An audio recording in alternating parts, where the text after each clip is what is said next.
2 minutes early, but that's by design. Quick disclaimer. I am not a medical professional of any type. Nothing I say is intended as health advice. Any major changes you make to your diet or any other aspects of your lifestyle is something you should check with a medical professional before enacting. I'm also not a financial advisor. Nothing I say is a recommendation for investment. I'm a law-abiding citizen. Nothing I say is an admission of guilt. And I'm not a yoga instructor of any type. Whatever I talk about is based upon my own experiences. In the cases that I cite information from someone else, I will mention that it is as such. That being said, Sam, please. Dude. Sam is also present. And, yeah. Anyway, so let me check up on the cast. Frank, the chat even. Franketta, Baba, welcome. Demarla, welcome. Osieo Baldur, welcome. Happy that you caught a live stream. Noi, always happy to see you. Thank you for coming again. Dominic. Okay, and just we're gonna be lenient on the trolls. We don't need to. If someone wants to come in and comment about my eyebrows, let them make a fool of themselves.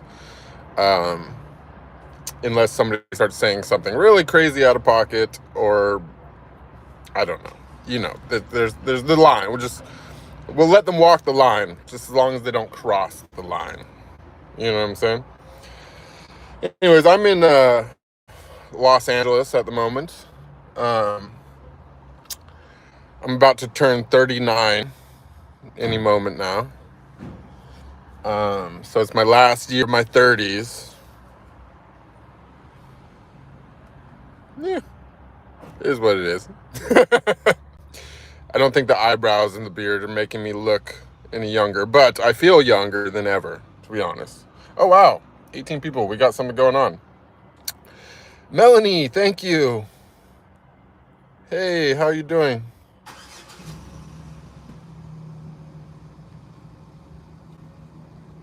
Well, that one looks like a bot. They snagged that bot.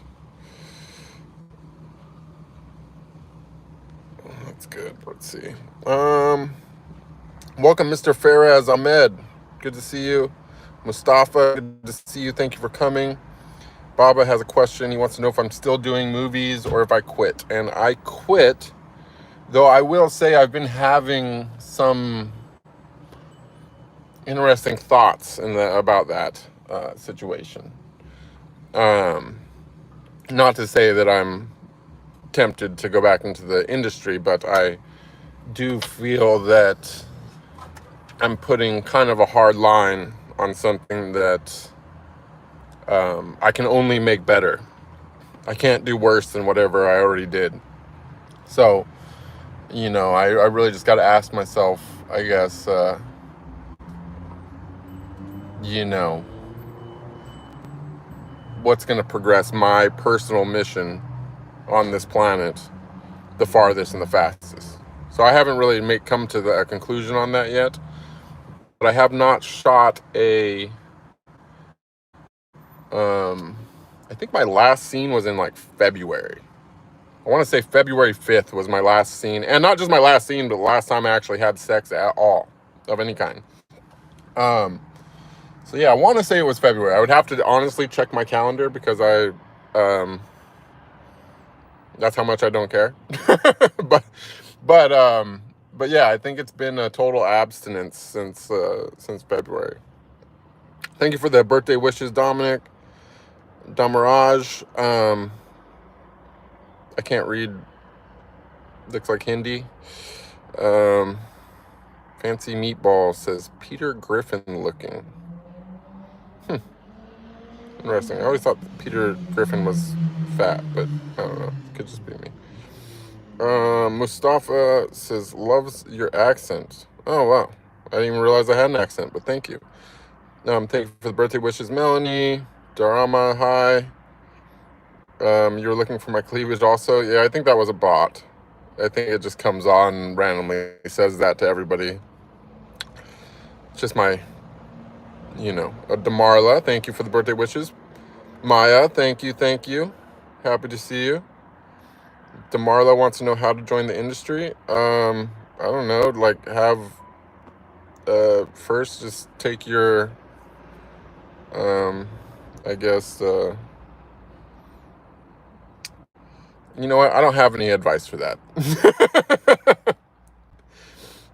Not on YouTube, anyways. Thank you for the birthday wishes, Dominic. Again. Okay, no more talk about the industry stuff. Sheila Muse, welcome. Thank you. Good to see you. Sadie Ashley, welcome. Anis Satoru, thank you for the birthday wishes. What do you guys want to talk about? We got a decent group here. We got 20-something people. We're doing stuff. Noi, thank you so much for the first super. Much appreciated.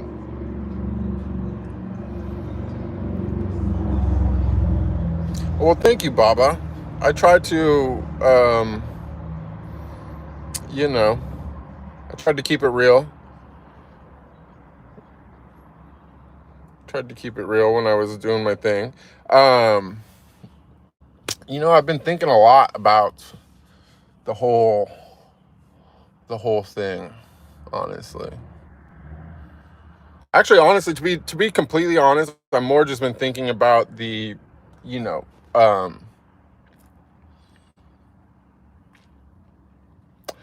I just can't help but realize that there is some type of a reverse correlation between my sexual activity and my major spiritual experiences. And I can't deny it at this point. It's been over a year now. And those made the top of the, not all of the experiences, but the highest of the high and the top of the top have all correlated with really intense sexual experiences. And of course, I try to stay away from the books and the online whatever stuff and the self-appointed gurus of Instagram and whatever else. I really do. I try to stay away from all that. But I just can't help but feel that most, if not almost all of them, just got it so wrong. They got it so wrong. And like the Kundalini is indeed sexual energy. There's no other way to interpret it. It is sexual energy. Now, what you decide to do with it, of course, matters. But for me, I think personally, I've realized that is like a boon. It's like, you know what I'm saying? Like it's part of it's a totem for me. And I don't regret taking all this time to myself to like reset my body and reset my sexual self. But I don't think that absolute celibacy is necessarily benefiting me spiritually in any way. Franquetta, thank you so much for the super. And Zana, thank you as well. That was a huge one. Thank you so much. I much appreciated and welcome. One second, let me check the chat real quick because we finally got some stuff going on here. I'm not sure what you mean by the different. I forgot what I was saying at the moment. Noi. Osao says, if I'm saying your name wrong, by the way, I'm sorry. But Osel Balder says, I've watched a few of your previous lives on the YouTube. A lot of what you said resonated with me. Have I read Nietzsche? I haven't read a lot of Nietzsche, but I've read some Nietzsche, which which made me quite fond of his work, the bit that I have read. But I have not ever really dove deep down into the Nietzsche philosophy. Oiseo says, I really recommend it. You made me think of his Metamorphosis, Camel, Lion, Child. Check it out if you haven't already. Helped me a lot personally in my spiritual growth. I will definitely check that out. I've never heard of the Camel, Lion, Child thing, but I am stoked about that. What's up, Juan Gamer? Charlie Azunia. Matthew McCann says, happy birthday. Lots of blessings. Great life, balanced spiritualism, materialism. Yeah, I think so. I'm trying to think, really, I asked myself a lot about the balancing spiritualism and materialism thing, because I really don't have much for material desires. And one of the things that I think that I want to like kind of dive in deeper, maybe in writing and on future lives, is, to really, I don't know if I want to use the word define, but to lay an outline for, what modern day spiritual asceticism can or even should possibly look like. Because I always like right now, it's like I'm I've gotten myself down to the pretty minimum. Of course, I still have stuff in storage I'm trying to get rid of, but I've set my day-to-day life up to be as absolutely minimalistic as possible. And there's even stuff that I carry around with me which I don't use that much. I could even go even a little lighter, but I commonly find myself in a position looking around my absolute immediate surroundings, what's absolutely in front of my face at any given moment, what's around me, not what I'm thinking about, not what I want, not what I used to have, nothing like that. I just look at the things around me, and I can't, and even though I've gotten down so minimal, I've gotten down to like the point most Western people could not even fucking wrap their head around living like I live for one day. I still look around and go, this can be less. Like, I can go farther than this. You know what I'm saying? And I'm not sure that I'm not saying that I am targeting, to be on foot or anything, but I think about it a lot. I think, and not in a bad way. I actually think about it a lot. I'm like, you know what? Because I lived like that for a long time. Of course, I was living in hotels and stuff, which was pretty cool. But I think that living in hotels and stuff like that also is kind of a form of asceticism. It's a little bit wasteful if you think about like money aspects of it. Like you're spending a lot of, you're spending like $4,000 or $5,000 a month on housing accommodations that you don't own or, get to keep and whatever, what I'm saying? But on the same token, it's like, if you're taking an ascetic approach to everything, then who cares about the money? Like, you make it to spend it, right? You don't make it to hoard it. So that's a form of asceticism. And it's kind of like what I'm talking about. Like, you could live in 5-star hotels and be an ascetic. I don't think there's a problem with that. I think that's just you saying that I have more than I need, and I'm going to simplify things with it. You know what I mean? Of course, if you have a lot more than you need in that sense, then maybe you should be doing something a little bit humanitarian with it. But if you as a person are the humanitarian, not your actions, then supporting yourself in a simplistic fashion could possibly be an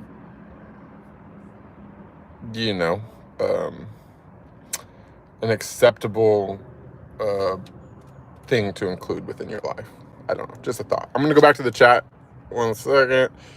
Charlie Azuna. Mi español no bueno.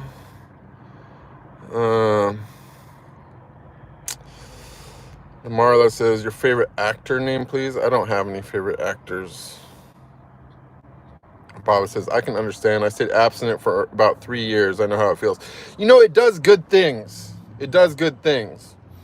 Like, you know, I'm not saying that me being abstinent has expanded me, has necessarily led to any major spiritual breakthroughs or insights, like things that happened to me when I wasn't. But what has led to spiritual insight and stuff is me learning to move the energy from my, you know, Muladhara region, for lack of a better, you know, or should we say the sacral region, and move it up into my heart, which is something that I don't think that I would have been able to learn to do if I didn't take the time off of having sexual contact. Because it's the repressiveness of like the buildup of like that energy of like just being so used to releasing, and all of a sudden one day you stop. Now you're like gaining sensitivity. Eventually you pass to maximum sensitivity and you go into like a state of like mental like lusting kind of. But then that goes down. But then something happens also too within like your third eye thing where you become a more, you become better at accessing this part of your brain that visualizes things. And eventually you're able to not only visualize in greater detail, but you're able to do something which is something I actually practiced for a long time prior to becoming spiritual, but I just did it in like a different way mentally. I didn't really think about what I was doing in the same way, but now I realize. And that's to visualize, even though it's not really a visual thing, visualize a feeling. Okay, this is big. This is probably going to be the biggest thing that I'm going to talk about today. This is going to be the most important thing spiritually that I'm going to talk about today. Probably. I'm not 100%, but probably. So listen to me. Learn to visualize feelings. These could be any kind of feelings. You know what I'm saying? These can be emotions. Okay? You can visualize, even if you have to break, even if the feeling which you're most accustomed to is sadness. This is going to get weird for a second. But you got to work with what you got. Now, that doesn't mean that you need to think about the things that make you sad to drive yourself into sadness. It means that you need to detach your thoughts from the emotion. So if that's the emotion which you know best, of course it's better if it's not sadness. Maybe it's happiness or joy or whatever. That's what you want to be. You want to be accustomed with the state of ecstasy is what you really want. But if you're at the absolute rock bottom, you got nothing but sadness, then you can still work with that. But you need to learn to detach it from your thoughts and your body. So learn to make yourself sad just for the sake of being sad.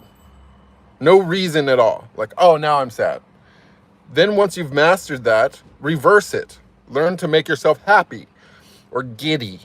You know what I'm saying? Any little emotion that's positive. Try to swing it back the other way. But once you've gotten the process of working with what you know, which may or may not be sadness, but for a lot of people it is, try it with other emotions until you've mastered them all. But you can go a step further. Is that now you can also learn to visualize, it's not visual, but learn to visualize feelings, like physical sensations. All right? And through going through maybe a little bit of abstinence process, like for me, I can make myself feel love for no reason. Then I can apply that love to a goddess, which exists within myself, my mind, right? And then I can engage with her in my mind, and I can feel the feelings and the sensations of touching her in my mind, right? And that can lead me to an orgasm. Now, you don't want to be wasting all your juice. So the very important part, the most important part as a man, is to build up your pelvic floor muscles and also your intra-abdominal muscles that attach to that pelvic floor, and learn to do a mula bandha lock. And if you can truly, truly, truly lock down all those muscles, you can have the orgasm without releasing anything, because the contractions, you know, that makes everything happen. If you can hold those completely, Sam, please, buddy, that's enough. If you can hold those completely to where you can paralyze those contractions from happening, nothing will come out. Now, you can't waver for 1 second.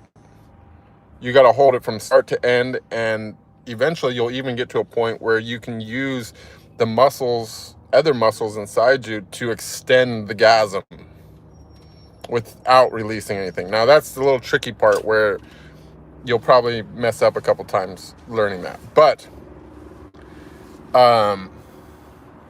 those are like really all the things all the benefits which I found from celibacy, from taking the time off of the industry, from taking time away from extracurricular activities, is that I learned to do all those things, which those things empower me energetically, and I feel sometimes, you know, an increased ability to meditate after doing some of those practices, or just doing those practices as a form of meditation.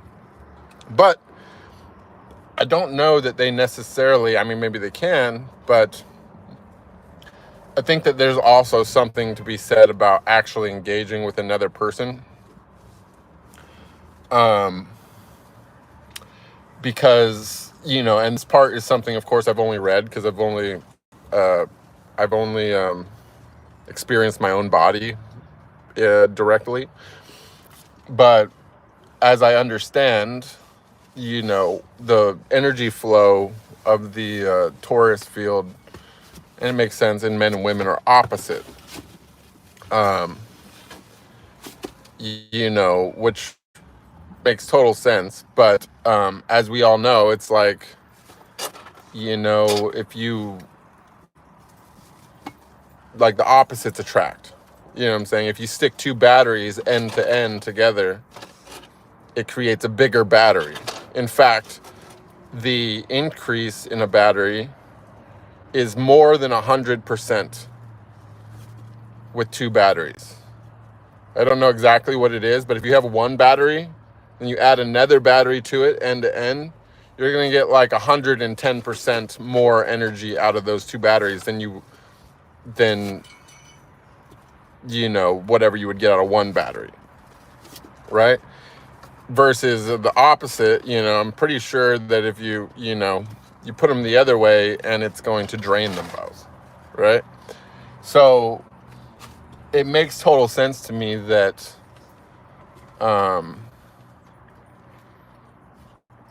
the actual, you know, sex between two people would also increase your energy more than just mentally engaging in a process within your own body.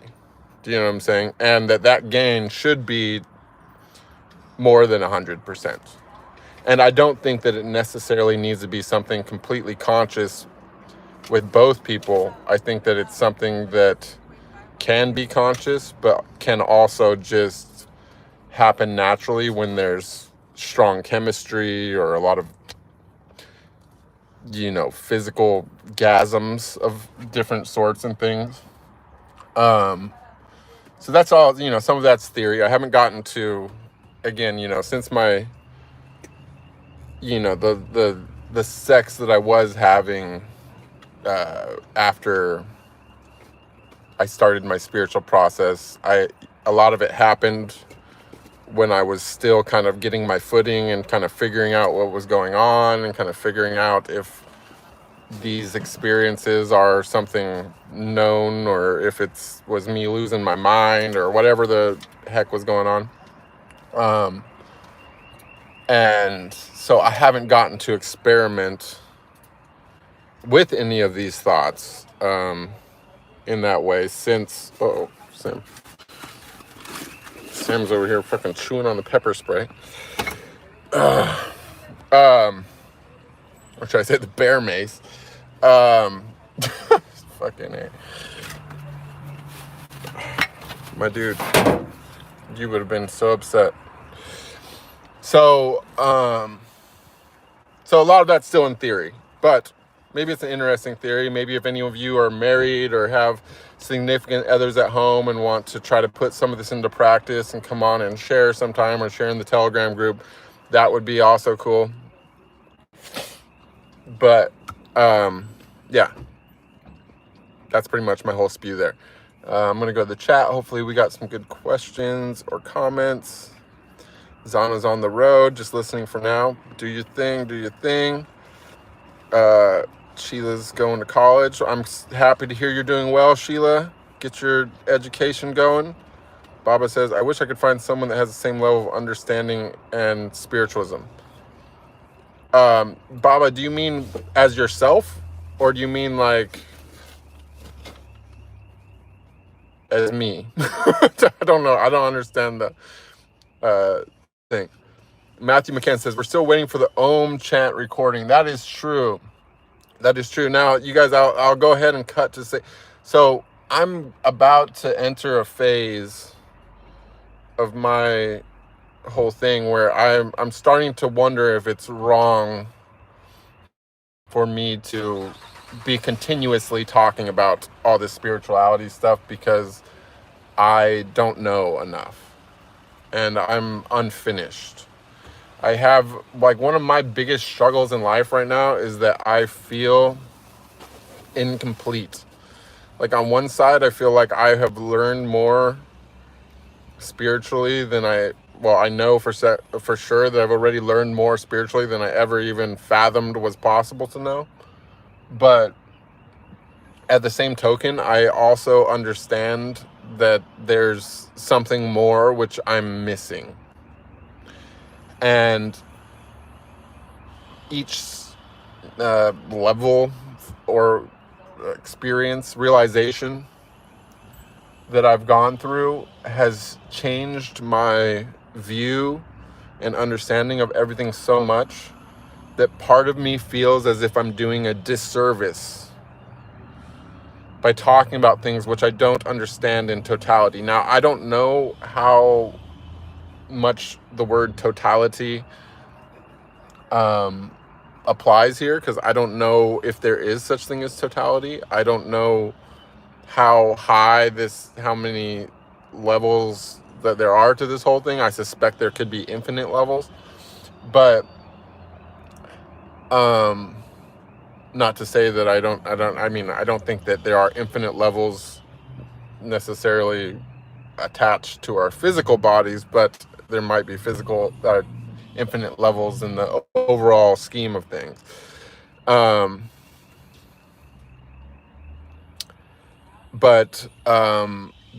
Anyways, that being said, I do feel that there is going to be a period of silence coming. When I say silence, I just mean from actual words of English, in which time I, in the hopes of keeping this beautiful, beautiful group of people together that we have done here, and also to show or teach the things which cannot be spoken with words. I think that there will be a period of time when the chats will be, or the live streams will be for meditation purposes mainly, if not only, for at least a period of time. So the Om thing is coming. There is actually one a session of that I did live on Instagram, but the audio is not very good. So I'm definitely planning still on doing a better recording and stuff like that. But honestly, when it comes to like technical aspects of life and trying to build up this channel and things like that, it's like I really mainly just come on here to connect with you guys, and to like, you know, a lot of times after a really good stream, and this part honestly depends on you guys. Like when I get good questions and I start going into my intuition and stuff like that, sometimes I get like a really nice like throat chakra activation afterwards. So I feel that it helps me in some way to kind of flex these spiritual muscles, so to speak. But there's a lot of other things to it. Now, the only other thing to it is like, I was like, you know, I've been trying to be I've been a little bit better with my meditations and stuff lately. And I realized like a big part of learning to like, or at least for me, a big part of raising Kundalini and things like that is, and you know, being in the industry has helped me with this, because I learned to not be self-conscious of things from being naked in front of people so much. But, you know, for me, I don't know how other people do it, but like, you know, I'm like making up my own yoga over here based upon whatever I need at any given time. And I'm just like listening to my body to try to raise my Kundalini when I'm trying to do that whole thing. And I gotta tell you, if you were on the outside looking in, I look like a fucking weirdo. I'll be over here fucking whipping my neck, doing all kinds of weird shit. You gotta be willing to geek out. And it's great if you got a spot that you can do that, where nobody's going to bother you or harass you or call the cops or think you're on drugs or whatever, you know what I'm saying? But the reality is that that's a really like intimate, personal thing. And in my own opinion, maybe possibly, this is just my opinion, but if you don't think that you look like a weirdo, or if you're not getting that into it, that you're just letting your body do whatever it wants to do, then I think that you're holding something back, you know, or you're trying to do something in ways that you've been taught. You know, maybe you've done too many guided meditations, or you were taught to pray in a certain way, or this, that, and the other. Try to just make your own stuff up. Try to just let your body speak. Wipe your mind and see what wants to move. You know what I'm saying? Try to feel the energy as it courses through your body. Try to learn what direction it's going.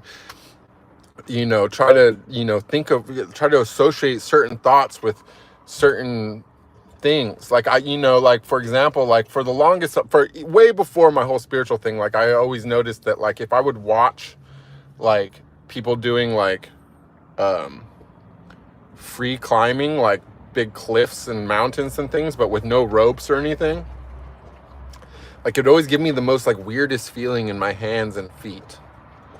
And now, for example, like part of my meditation is like when I want to activate my hand and foot chakras, is that I imagine myself climbing this huge mountain, you know, with bare feet and bare hands and no rope, and, you know, looking down into the clouds as I ascend. And that is like every time I can get like my hands and foot chakras just blast right wide open. And, you know, from that point, you know, during the day, I'm able to like also draw in a lot more energy from the sun, which in turn brings up energy from the earth as well. And so, those kind of things are important. You know what I'm saying? Now, maybe that doesn't work for everybody.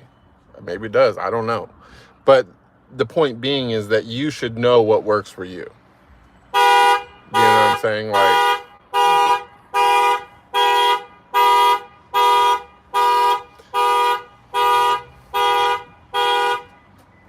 anyways, back to the chat real quick. Melanie says, is your photo from your last stream actually one of your storages that you managed to empty?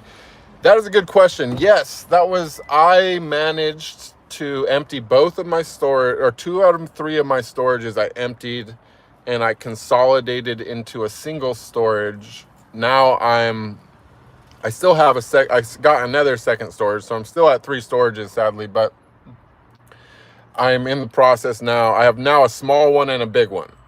So I'm separating everything that I can't get rid of, and the things that I absolutely am to get rid of. And I haven't decided how I'm going to go about doing that yet. I might hold an auction just for the whole thing, like take the whole fucking thing. Or I was even actually contemplating doing like a raffle or a lottery for it, or maybe just for specific items. I don't know, but I'm trying to drop the big one. Once I drop that big one, I'm going to be on my way somewhere. You know, I still don't really know where, because I have like such mixed feelings, you know. And I'm also like, the more and more I research and stuff, like I'm like seeing such horrible things, like there's been a huge increase in animal deaths due to things that starts with a V. And, you know, like, for example, a lot of places like want you to have like a fresh rabies shot for your dog or all this stuff. And I'm just kind of like, I don't know. I don't feel comfortable with giving Sam any shots or anything when I personally would no way in hell allow any doctor on this planet to fucking touch me, especially not with a needle, for any fucking reason. You know what I mean? That's just my personal opinion. I'm not insinuating that anyone else should not. Maybe you guys got a, you know, if you have a situation, you got to take care of it. You got to do what you got to do. You got to live by your own things. But for me personally, you know, like, if I was going to get some ink, it would be DNR. Except for I don't want no ink on me either. So, you know what I'm saying? No needles on me. But that's just my personal stance on it. Have a good one, Osei. I'm glad you made it. Maya's with us on the ohm thing. The ohm is where it's at. Listen, the ohm is the part that I feel that I kind of do get it. Like, I do get the ohm thing. So we're going to do some ohming. Because that's the part that I do get.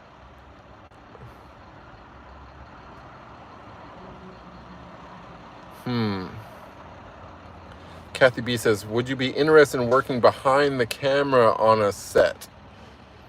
I mean, maybe as like a means to an end. You know what I mean? Like, if that could get me out of the States and to a place where I never have to work doing anything ever again, I would probably make that sacrifice. My main problem, even here in the States, I'll tell you what, if it wasn't for me not trusting the throat swabs that they make us do for the testing, I would probably do some scenes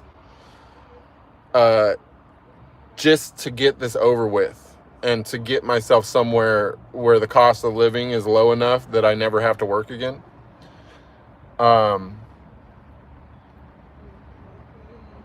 But it's just, I'm not willing to compromise my health. I don't trust these medical professionals at all.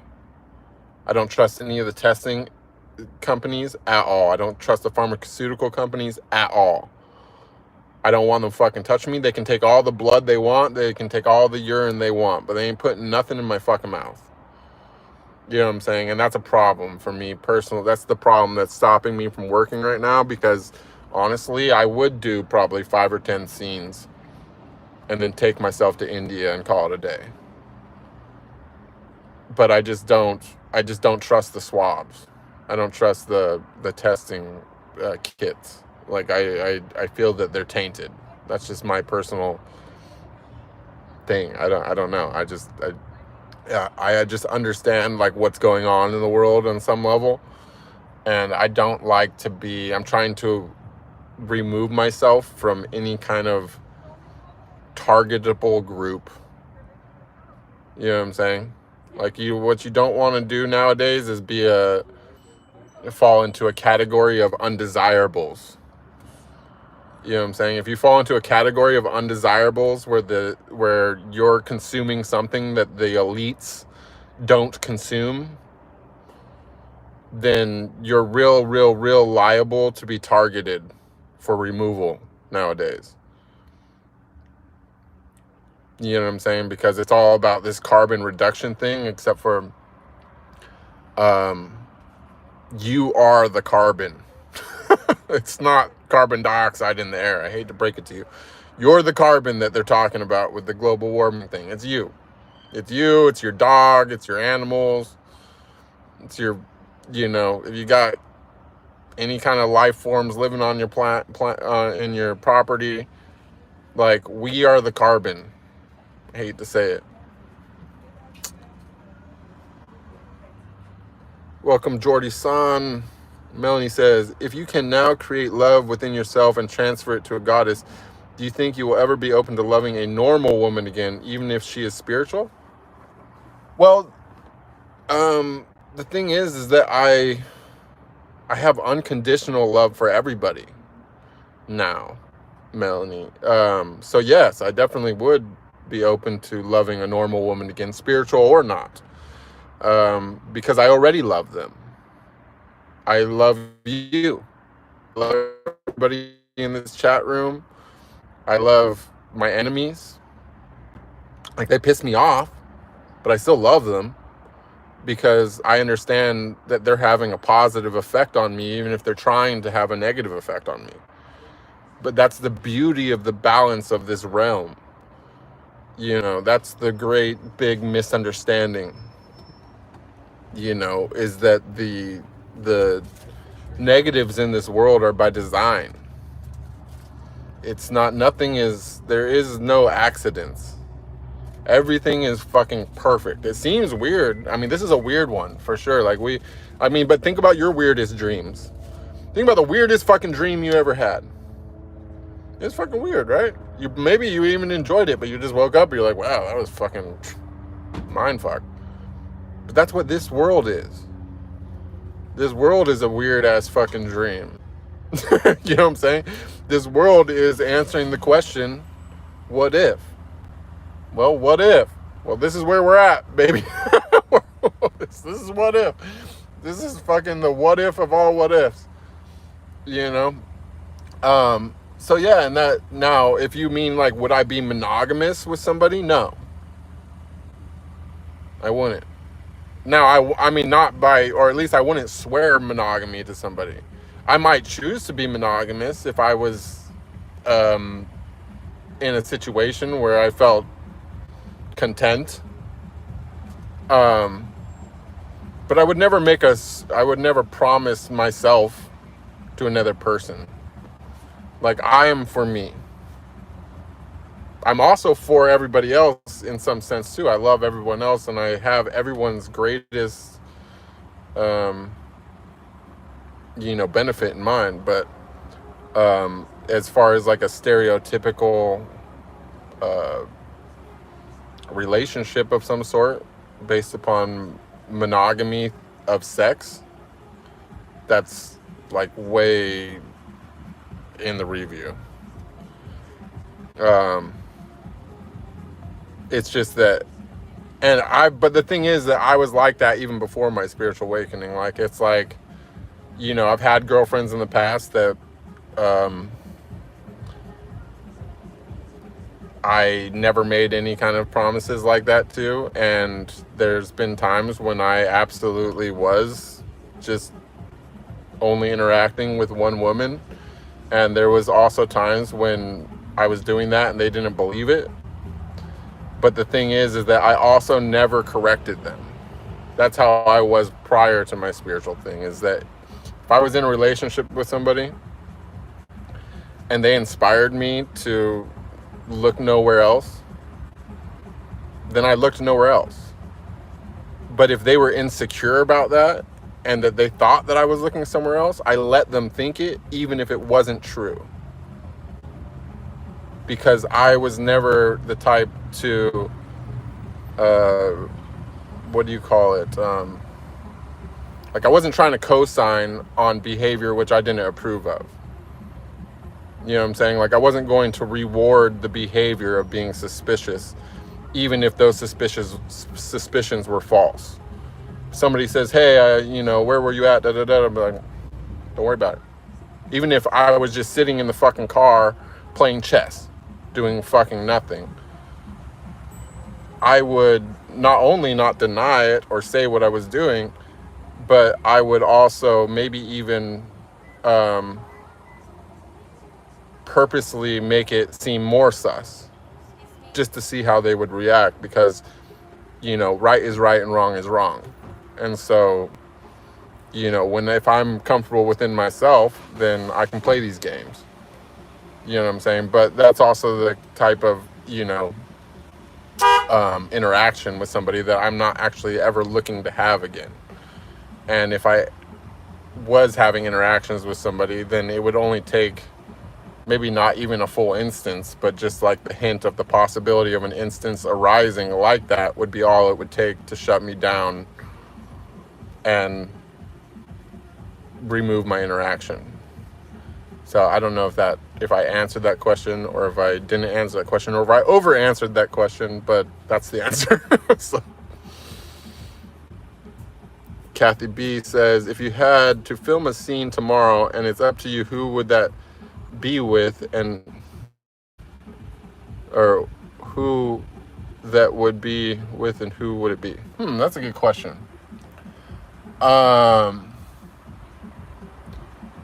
Who would it be with? I mean, even though I worked with her like several times in a row, and I'm not saying that it's like my number one, I mean, if it had to, does it have to be like another star in the industry? I would probably be I won't even say any names, and I would just say that my picking process would probably be the same picking process as the last time. In the sense is that last time that I did a scene, I did get to choose the girl, and I will say the name. I chose Scarlett Alexis, but I chose her because A, we did have good chemistry, we had good scene, but I had also done my scene before her with her. Do you know what I'm saying? It was the last scene that I got hired with that I didn't choose. And so I picked her again just to minimize my contact, because I figured like I had already came in contact with this person. I had already done an energy exchange with this person, that I felt that I was like minimizing my exchange by choosing the same person again. Do you know what I'm saying? And so this actually is a great question to follow the last question, because that is another point of being, is that I am concerned about these kind of things. I like to minimize my exposure, my exchange with people, especially if they're people that I don't know their, you know, energetic signature, so to speak, or their history, or, you know, whatever they're doing.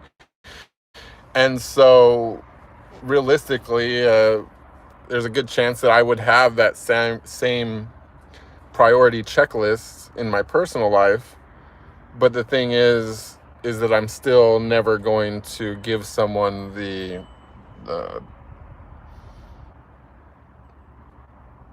torch of virtue over me to be able to question me, or even think about questioning me, or even think about possessing me in any way, shape, or form beyond what my mind does itself. Because ultimately I understand our existence on like a level where that doesn't make any sense to me personally, because I understand that everybody else is a reflection of myself in some way on the cosmic scale of things. Code Black says, perfect timing for the stream. You're on break at work. Well, welcome, Code Black. Happy you could make it. Baba says, people in porno go for hours. Do they actually last that long? Well, I mean, if you notice, like, my, most recent stuff on the Coach project, which I edited a lot of those myself, or, like, my more recent stuff on my fan page, I have some, like some of my recent uploads on my fan page are like 80 minutes long. You know what I'm saying? With no cuts. It's just a single camera angle for 80 minutes.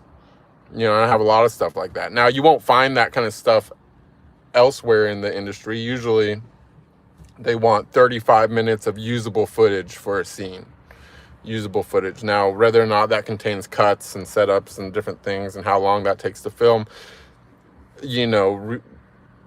relies on a variety of factors. But like for me in my personal life, like I feel like 80 minutes is like a pretty average amount of time, and that's why like I sometimes post scenes that are natural and going for that long. You know what I'm saying?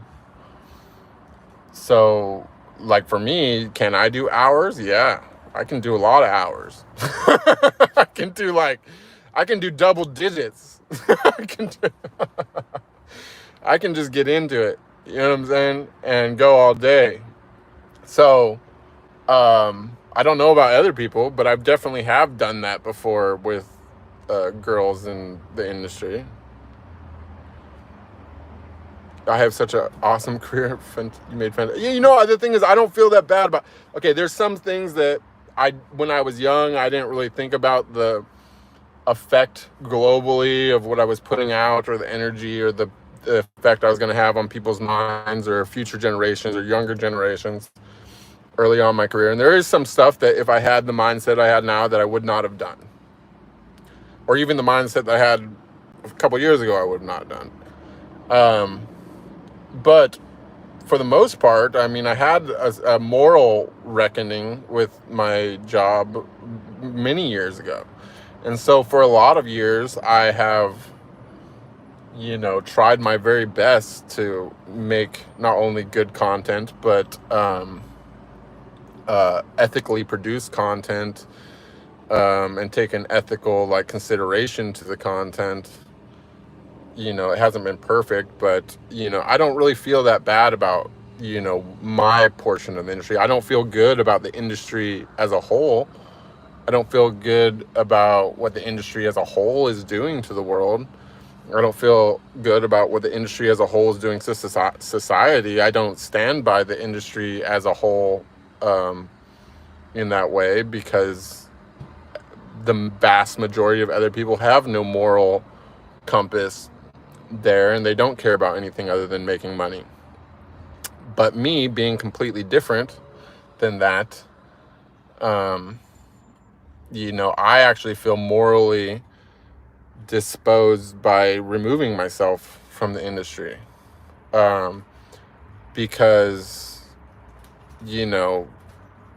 maybe it's just my ego speaking, but I view myself as something on the scales of balance within the industry that even out the things with negative effects. And I feel that by me removing myself from those scales, that it just is tipping it towards the negative side of it, and the negative, effects of that side of it. So I have a lot of thoughts and struggles with that whole line of thinking, but it is what it is. Would I ever do mainstream acting? I would probably try it out. I did a mainstream movie before. That was my first time going to Mexico.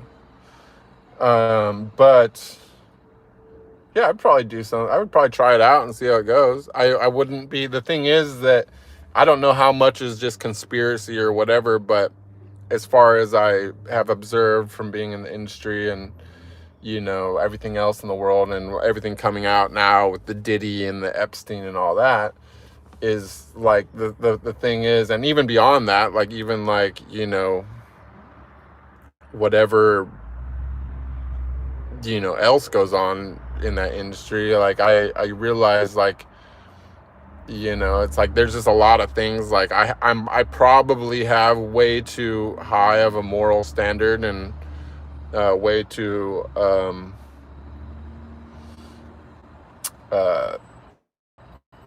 low of greed to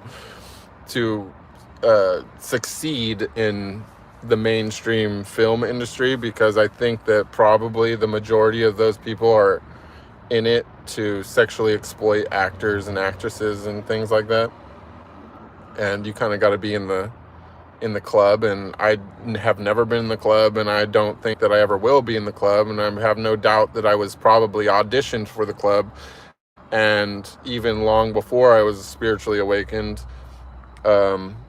you know, it was obvious that I was taking the moral high ground, and that that was probably a big part of the reason why I was the underground porn guy that people watched, and never one of the big mainstream guys, because I don't know anything for certain, but I imagine that you have to, you know, rub elbows, so to speak, with a lot of people in whatever various ways to achieve that level of success in that industry. And it's just not something I'd be willing to do. Now, if somebody was, you know, just be like, hey, Bruce, we think you're a good actor, and no strings attached, we'll pay you a good little check, and you can come try out acting for this movie, whatever. We got this role that's totally cool and not weird at all or degrading, then yeah, I would say I would do it. I would do it for sure. But I would not compromise my my values really for anything.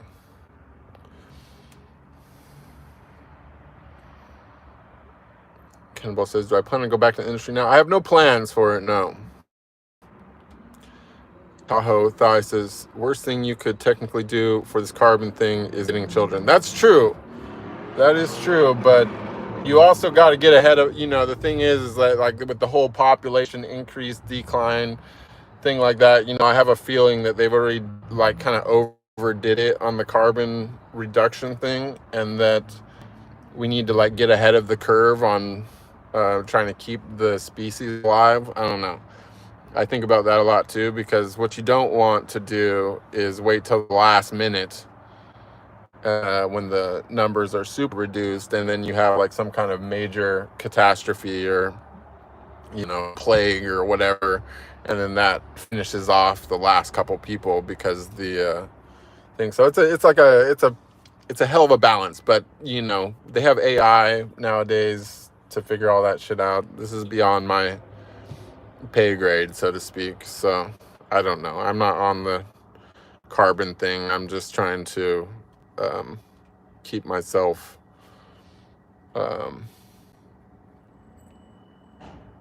yeah, I'm just trying to find oneness with the universe. That's all I'm really trying to do. You know what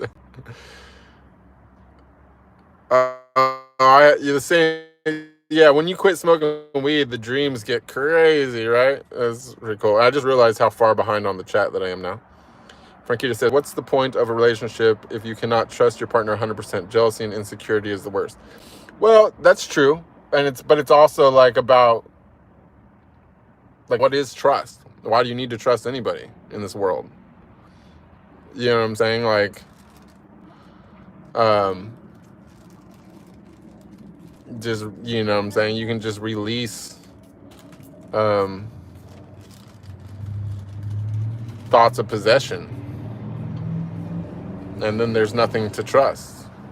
You know what I'm saying? If you realize that we're both all individuals and we're both all one, somehow ironically at the same moment at any given point of time. And you got to really ask yourself, what right do you have to feel that you need to trust anybody? You know what I'm saying? Like for me, if I'm in a relationship, this is what I've always been my protocol, is that rather than ever creating a situation where I have to like question somebody or trust somebody, then I just try to be the absolute best version of myself, not just as a person, but like, you know, in bed, for example, to the point where they value me too much to ever risk upsetting me in a way that would cause me to distance myself or remove myself from the situation. So I don't try to possess somebody with my words or with making rules for them or telling them that I need to trust or giving ultimatums or anything like that. You know what I'm saying? Like if I want to keep someone super close to me, I do that by being the best version of myself that I can possibly be. And that can transcend all relationships in your life. You know what I'm saying? Not just sexual ones. Because you can be the best person, the best version of yourself in many different ways. One of those ways is, of course, in bed and in sex and in a relationship, but other ways is as a friend, as a nurturer, as a confidant, as, you know, a guide, as a an ear, whatever. You know what I'm saying? There's a lot of different ways that you can go about that. But to me, it's all about just being the best version of yourself possible and then letting everyone else be themselves. You know what I'm saying? There's nothing to trust. You know, there's nothing to worry about. Like, it's a perfect system.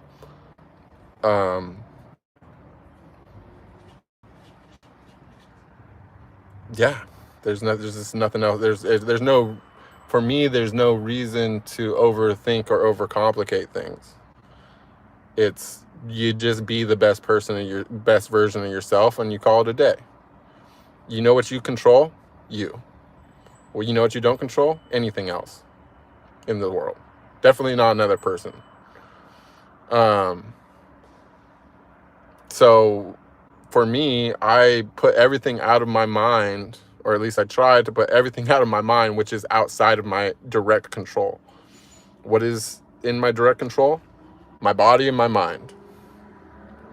And in some ways, not even my body. You know what I'm saying? But, you know, that's the part, and the whole, you know, a big part of the whole yoga thing and the whole process is becoming in control of your body. You know what I'm saying?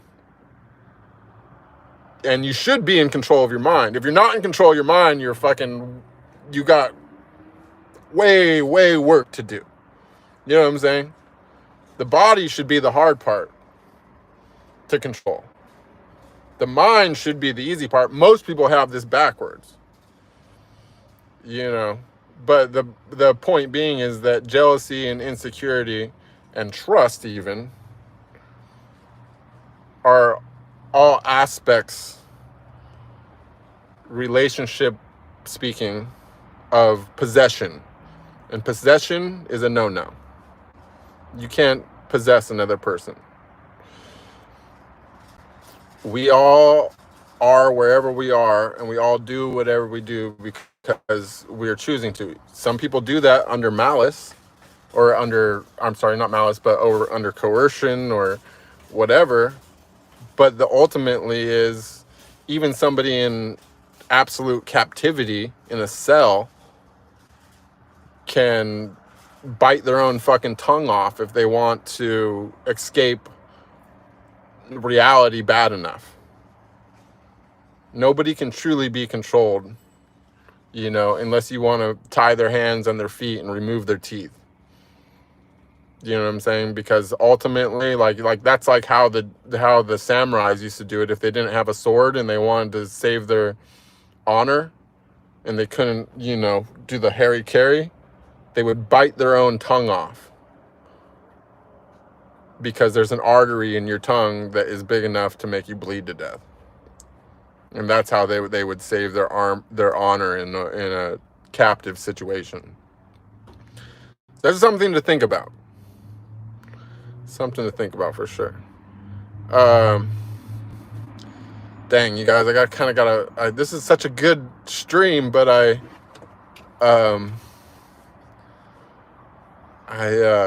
gotta pee, to be honest. Trusting oneself is 3 prerequisites to experiencing trustful relationships with others. That's true. I like that. I never heard that, but that's good. Tahoe says, you seem to be comfortable with somebody. And I would say that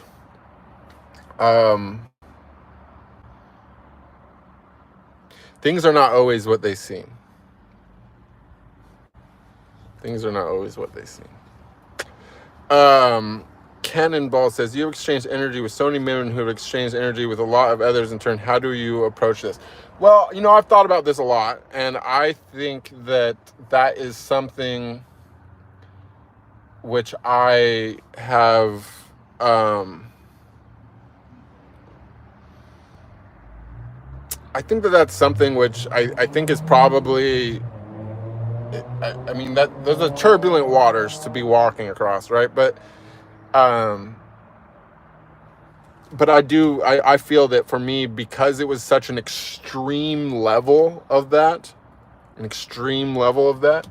that I possibly built some type of immunity to it, or maybe not even immunity, but some kind of ability to use it to my benefit more than to my demise.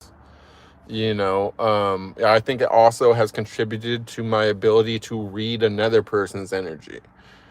And in doing that, to decide if that's something that I want to protect myself from or not. You know, and if you want to one of the ways that you open or close your aura, if your aura is indeed healthy and functioning properly, is through desire. Okay?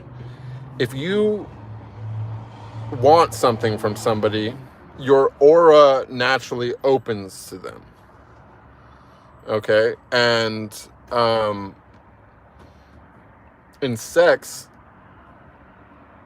I believe that penetration can be like a manual override of a way to come into someone's aura, right? But if you don't want anything and you have no desire, and you just, you know what I'm saying, you're performing perhaps an action but without a want or desire attached to it, that is how you close your aura and you protect yourself from other people's energy. So it's another reason why, and this works not just in sex, but in all different types of aspects with people. So like, for example, like if you want money from somebody, you're subconsciously opening your aura to them. If you want sex from somebody, you're subconsciously opening your aura from them. If you want to have an orgasm from somebody, you're subconsciously opening your aura. If you want business from somebody, you're subconsciously opening your aura to them. But if you're telling yourself, I don't want anything, like I am the giver, not the receiver, then your aura functions differently, and you have a wall up that stops things from coming into your aura. Okay? That doesn't mean that you necessarily can't project outward at the same time. You can do both simultaneously. So you can protect yourself and project out simultaneously. But it's all about desire and what you want deep inside. Now, if you have, you know, a damaged system, it might not work perfectly like that, and that's a big part of why it's important to purge your physical and your emotional body, which are the two lowest, because you have 7 bodies. You know what I'm saying? And these progress into other dimensions.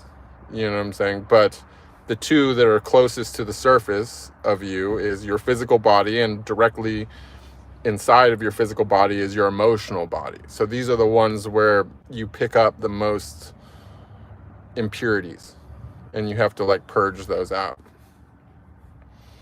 You know what I'm saying? Trust is one expensive thing that can only be bought with loyalty. Exactly. But it's the kind of thing where this is part of the reason why, ascetics are ascetic, is because, and that they don't marry and things like that, is because,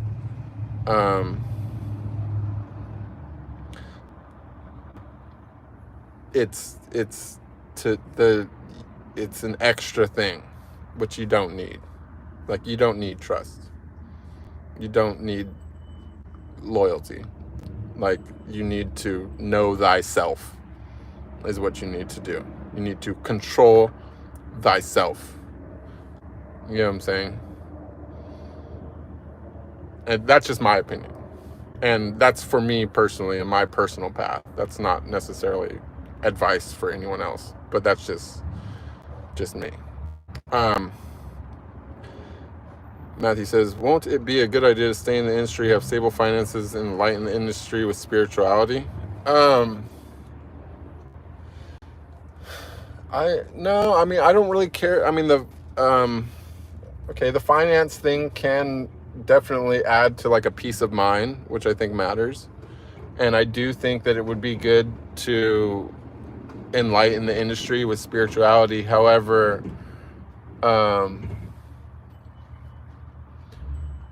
there's karmatic issues with spiritual teaching and stuff like that. And fuck, I gotta pee so bad, you guys. 1 second. I'm going to screen record this. I'm gonna screen record the chat real quick, and then I will finish up on these questions another day or something. Okay, 1 second. Oh, thank you so much, Magic. You know what? Actually, you guys, I'm just gonna put this phone down for 1 second. I gotta pee. I'll be right back. Okay, let me see if I can figure out how to mute this.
I'm so sorry, you guys. I've been drinking a lot of water yesterday, so or last night, I mean. So, whew. That was. I was like holding it together through all that, and I'm actually surprised that I was able to like talk so coherently. But like that was like, whew, I held that a long time. Anyways, sorry. Let me go back to the chat. I don't remember. Oh yeah, that's where I was at. Magic, thank you. Baba says, do you think a person can have sexual relationship and still be spiritual? Yes, totally. I was actually talking about this in the beginning, is like, honestly,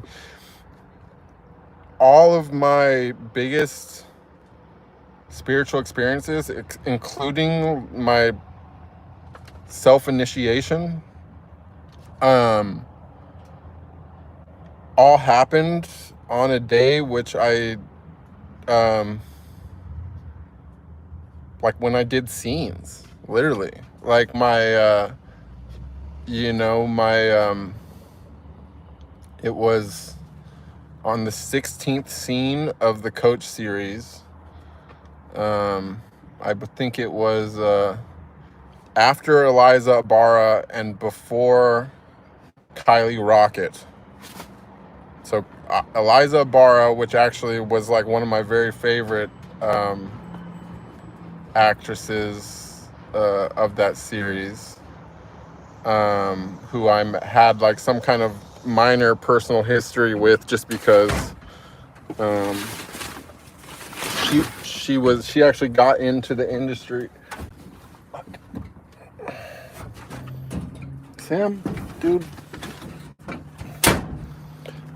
She got into the industry through me, or in some way, or she had. We were gonna meet up when she was 18. She sent me her ID, and we were gonna meet up, and she never did meet up with me. And then she contacted me like a year or two later, and was like, "I'm about to start in the industry. I just got my first test. Would you be down to, break me in, so to speak?" And I was like, "Yeah, sure." So, and then ABN magazine, like, apparently she told them that, and they contacted me, and I did like an interview about that, and then she blew up super big in the industry right after that.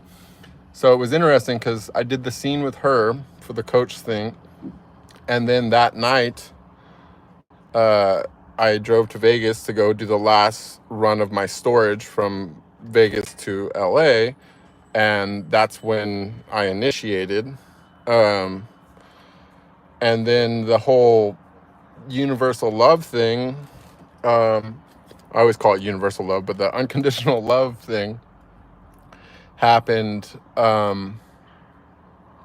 after my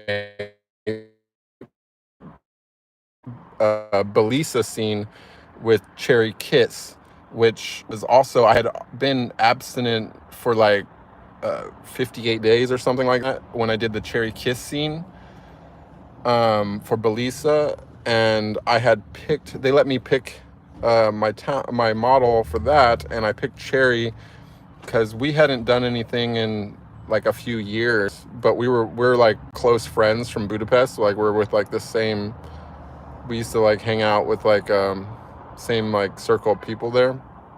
So I wanted to choose somebody that I was like actually had like a connection with, like even though it was like a friend type connection.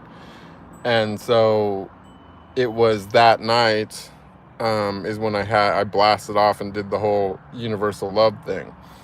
And then the whole Shakti thing that happened, I don't even know how to describe that. The Earth Star activation was the only big one that came when I wasn't having any kind of like I didn't do anything that day or the day before or anything, but I had just I was having like, I had like a 2 or 3 week little I don't know, fling or whatever, and I, for whatever reason, energetically decided that it was not something good for me, and I cut that off. And then like a week later or 2 weeks later or something, I had the Shiva or the Shakti thing. So I don't know. I think that that it's not only that you can have sexual relationship and still be spiritual. I think that it's a major factor of it, and can be hugely beneficial if done in the right way. Now, can you be a spiritual person and be like, self-stimulating yourself all the time, watching other people do stuff and all that? I know this isn't good for my necessarily line of income, but no, I don't think so. I think that if you're, whatever, it was like, what you want is to be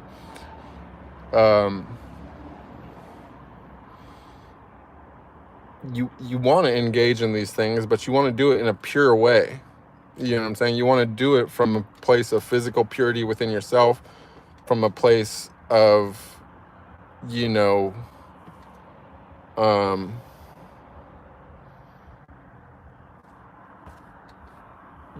okay, let me rephrase this whole thing. I'm gonna get, this is not off track at all. I'm gonna now say something that is now the most important thing that I will ever tell any of you. Okay? And I'm sad we lost 4 people right before I said the most important thing. But this is the best advice and the ultimate cornerstone of my entire personal spiritual philosophy and everything that I have come to realize and learn. I've come to realize and learn this thing that I'm about to say as the ultimate cornerstone, the most important thing above all things. Okay? I hope you guys are ready.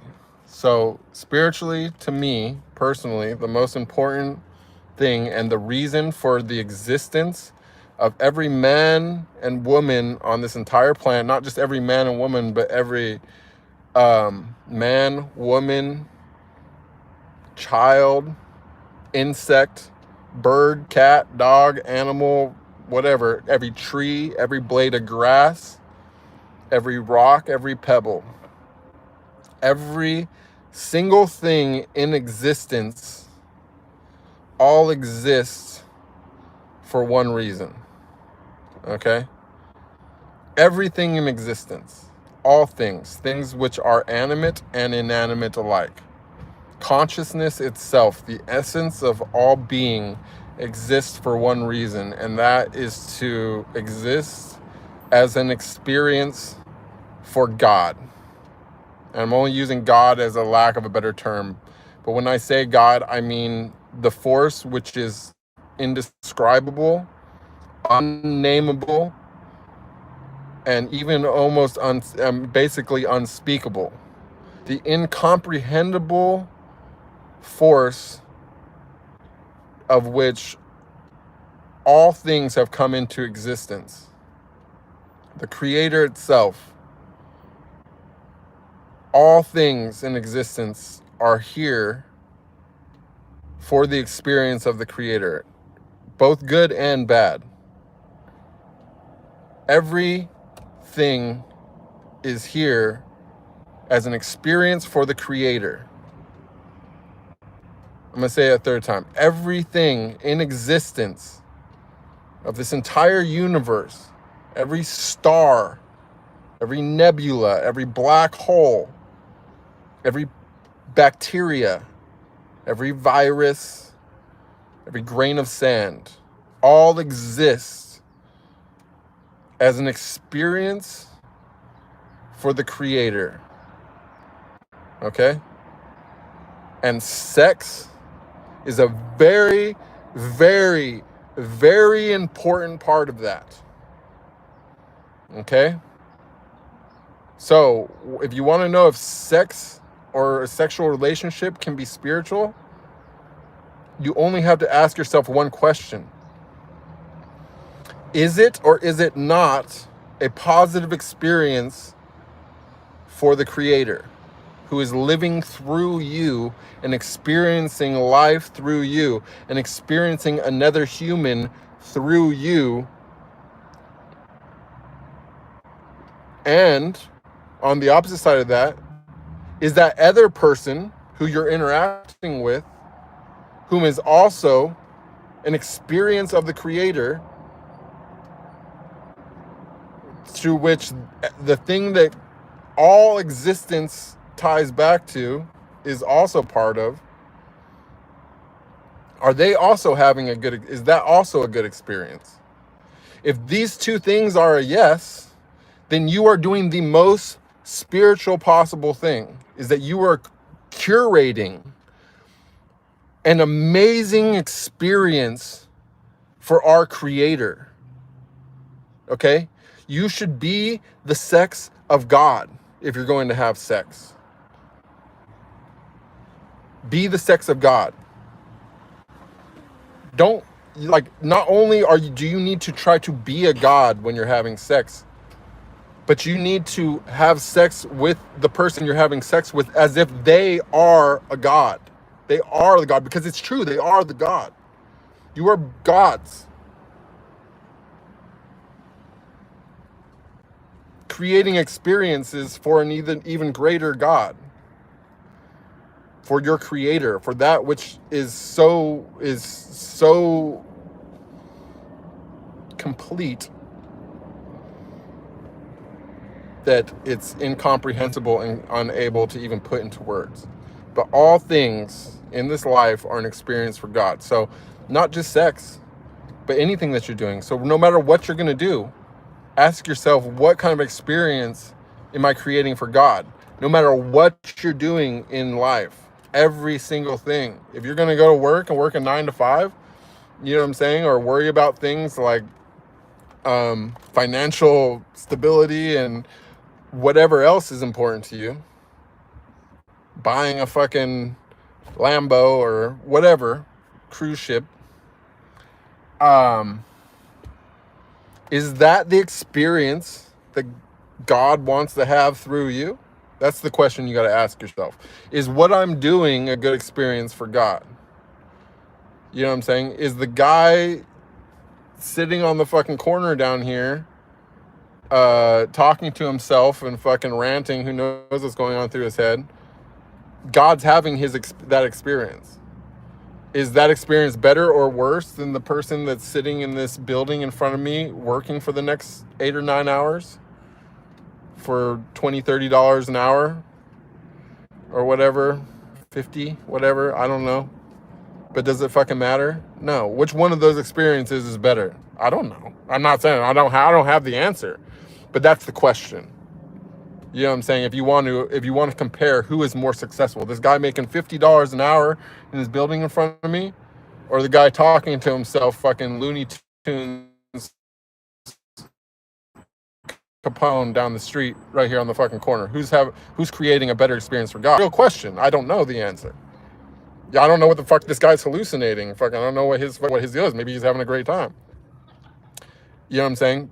But that's the true comparison between any two people. And while we are all part of that creator, and in that way we are all equal, I want to also point out, you know, something that is also thing is that there's such thing as like everybody is somewhere on that ladder.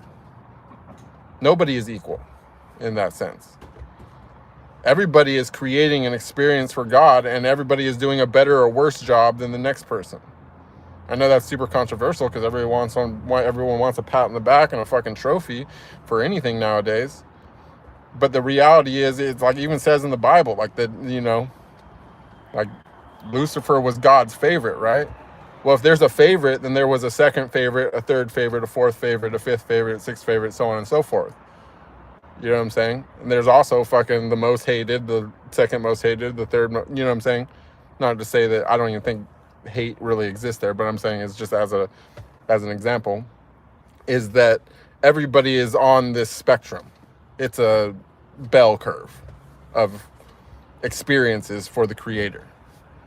And we are created in the creator's image. We are physical manifestations of that, right? And so, you know, our ability to, fuck, I had something good to say there. I just lost it.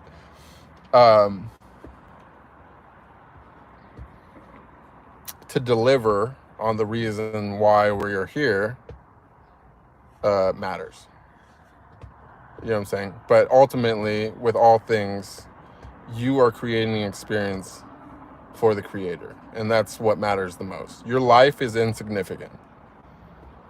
You know what I'm saying? Like, if you die tomorrow, you're just gonna wake up again the next day as somebody else, and you're gonna run this whole thing back. You know what I'm saying? But the experience that you created for your creator is something that will be not will not only be remembered, but be remembered in a certain amount of detail that is beyond anything that you will ever experience, because you don't have access to every memory of every moment of every day of your entire life in the way that the one experiencing your experience through you does. Like, you can lie to yourself, even. You can lie to other people. You know what I'm saying? You can pretend things. You know what I'm saying? Like, people lie to themselves actually really efficiently. Some people tell lies, tell the same lie their whole life until it becomes literally like a truth for them. Somebody asks them a question, they won't even hesitate. They're just blah, blah. It's a lie. You know who you can't lie to? Your creator. Like, everything is as it is. Like, don't get it twisted. Like, create the best experience possible for your creator, and realize that's not just your experience, that's also the experience of the people around you. And that's where it gets complicated, because you can create your own experience really well, but if you're doing that at the cost of other people, or even other animals, or even the environment, or even plants and trees and things, you know what I'm saying? Like, these actions are going to get weighed against each other, you know, and you're going to experience both sides of that at some point in your existence of all your lives. You know what I'm saying? And in some way, you don't really even need to live to do it, because when you die, you're going to have access to every experience of everybody's life that ever existed. So you're already going to know exactly what the sum total of that was. You're going to know, because you're going to experience it instantly, because that's how great the superconscious is, that all things that are possible have already happened and are happening simultaneously on so many fucking levels that you can't even fucking comprehend it. And that is the reason why I personally take, well, I'm not even that good at this, what I'm about to say, but what I'm trying to do, of what I've come to the conclusion that the best religious philosophy or whatever is the Taoist one of non-doing. Because if you do nothing, you can do nothing wrong. If you sit in silence and don't speak, you can control the outcome. You can have a good experience sitting in silence, being inside your own mind, being in your own thoughts. You know, if your sexual interactions are between you and a goddess that happens on the etheric realm, in the etheric realm or the astral realm, or whatever like that, and that you're able to, you know what I'm saying, curate that in a positive way, you know what I'm saying, you're guaranteeing a good experience for our creator. But when you are out doing things, even if you have all the good intentions in the world, there's always a chance that something could go wrong, or that you could miscalculate the butterfly effect of the grand total, of the grand scheme of all things. There might be something that, you know, maybe you know what I'm saying, like, it's just really hard to, whatever. This is like a struggle that I have here with YouTube, is that I can come here and I can say all these whatever things. I can just blah, blah, blah, blah, blah. Maybe I'm trying my very best to say something beneficial, something enlightening, something that makes people think and takes people on a thought process of unlearning. Because I can't teach you guys anything. I don't fucking know anything. Except for one thing that I do know, is that everything is fucking bullshit. This whole world is a fucking lie, and that the less that you know, the better.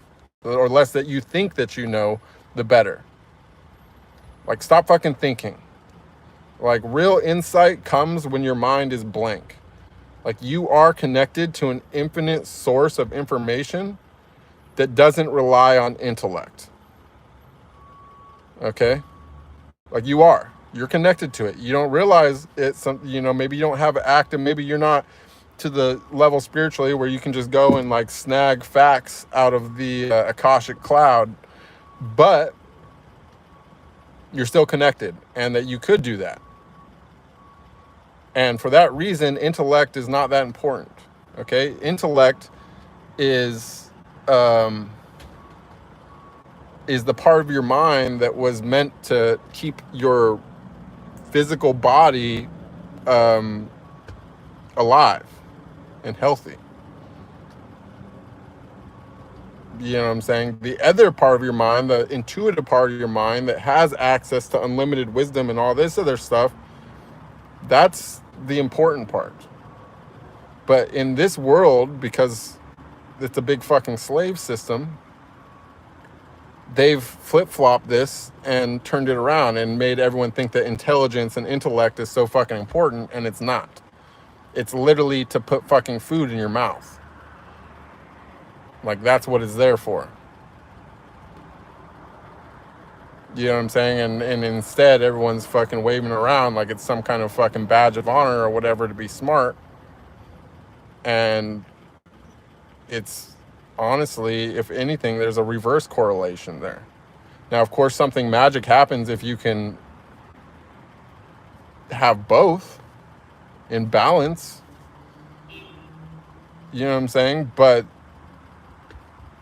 the important part is the intuitive part, because that is the part that's in touch with God. Your intellect is in touch with your body. You know what I'm saying? It's a function of your physical machinery.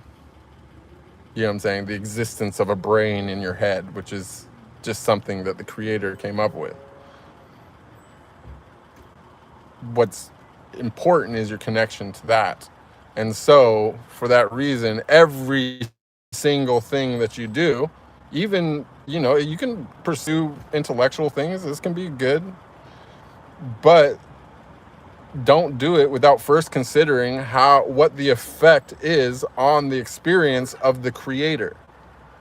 This is why your thoughts matter so much. You think that whatever, oh, it's just in my head. Well, fucking, you just played out some kind of weird little ego scenario in your head of something that's not only never happened, but almost definitely never going to happen.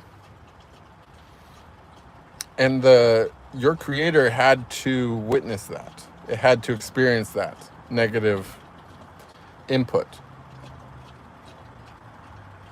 You know what I'm saying? Is that something that's going to damn you to hell or whatever? Probably not. It happens all the time, but it's not helping anything. And oh yeah, this is what I forgot that I was going to say earlier that was the super important part. And I've said this before, is that we are like our creator. We are like little physical manifestations that have been partitioned in some kind of special way so we can experience the world in that certain way, and we can learn the lessons of that isolation. But in the same way that you ignore your ego, or try to ignore your ego if you're trying to be a divine spiritual being, okay, you are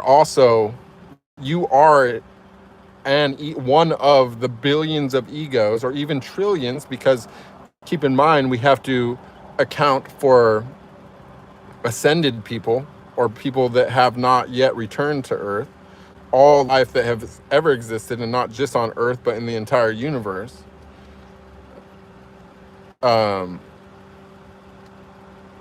But based upon the purity of your thoughts and the purity of your actions, and how the purity of those thoughts and actions create good experiences or not for the creator, is how you are chosen of where you stand in the creator's eyes. And how much, it's not that he loves one more or less than the other, it's that he pays more attention to one or the other. The same way that you do. You know, you got your little angel on your shoulder and you got your little devil on your shoulder. All right? And the devil tells you something and you're like, oh, that sounds interesting, but I don't know about that. Nah, I'm going to ignore you. But the angel starts talking to you and you're like, yeah, like, ooh, you're smart. Like, you're smarter than me. I like you. You know what I'm saying? And so you do whatever the angel tells you, right? You're like, yeah, let's do that. That's a great idea. Oh, fuck, you're a fucking genius. Like, I love you. I love you so much. Like, fucking talk to me, my angel. You know what I'm saying? But then fucking all of a sudden the devil fucking gets a little riled up and he starts saying some shit to you and you're like, fuck. Like, life was so much better without you. Like, I don't like fucking listening to this little devil over here. That's your ego. But you're God's ego. It's just that God has more than one angel and one devil. God has a billion angels and a billion devils. You know what I'm saying? And so that's how you get boosted up or boosted down, is based upon the experiences that you're creating for God. It's not about how much money you have or this and that. It's great. Okay, if you have a ton of money and you're using it to have amazing experiences, that's good. God likes that. You know what I'm saying? The creator likes that. But if you're just fucking stressed out all the time, like, fuck, I'm gonna lose, oh my God, the stock market crashed, I just lost fucking $100,000 in the last hour, like, oh my gosh, like fucking all this shit, or you're stressed out, or, oh, my boyfriend's, I think he's cheating on me, or, oh no, my girlfriend is fucking, what, you know what I'm saying? All this shit is lowering you in the eyes of the creator. Do you know what I'm saying? Because it's not a good experience. It's turning you are becoming the devil on the shoulder. You are being the little negative ego that gets ignored. Okay, whatever. Because God's the most complete. God can ignore you easily if he wants. He knows everything is going on, but if you ain't fucking creating the experience, whatever, the creator is operating on a outside of time. You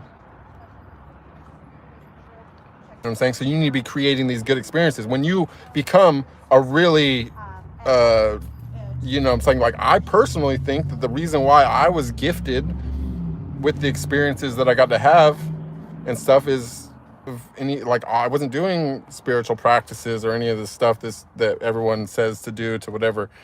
Like, I was just living my best life. I was trying to be a pure-hearted person, good-natured person, and I was creating awesome freaking experiences for the creator for many, many, many years.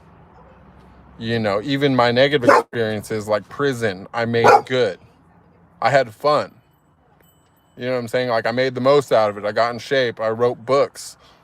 You know what I'm saying? Like, I fucking, you know, I made the best out of it. Every moment of my life, I tried to make the best out of it. Not saying that I always succeeded, but I always tried. And in some senses, I was extremely successful in that. You know, like, for example, in the same way that, for example, what brought you guys all here. It wasn't just that I had a great experience making those scenes and interacting with those women, but many of you had great experiences watching those experiences. Dude, I didn't bring you up here for that, bud. No. So, you know, this isn't like an ego thing, like I'm trying to burst. I'm just trying to tell you what I did right. I can all day long. We need a whole nother stream. I don't have time to tell you everything I did wrong. I did a lot wrong, okay? But we're not talking about that right now. Right now, I'm talking about what I did right. And what I did right was I created good experiences for God, not just through myself, through the women that I had sex with, and through my viewers in hopefully more cases than the opposite.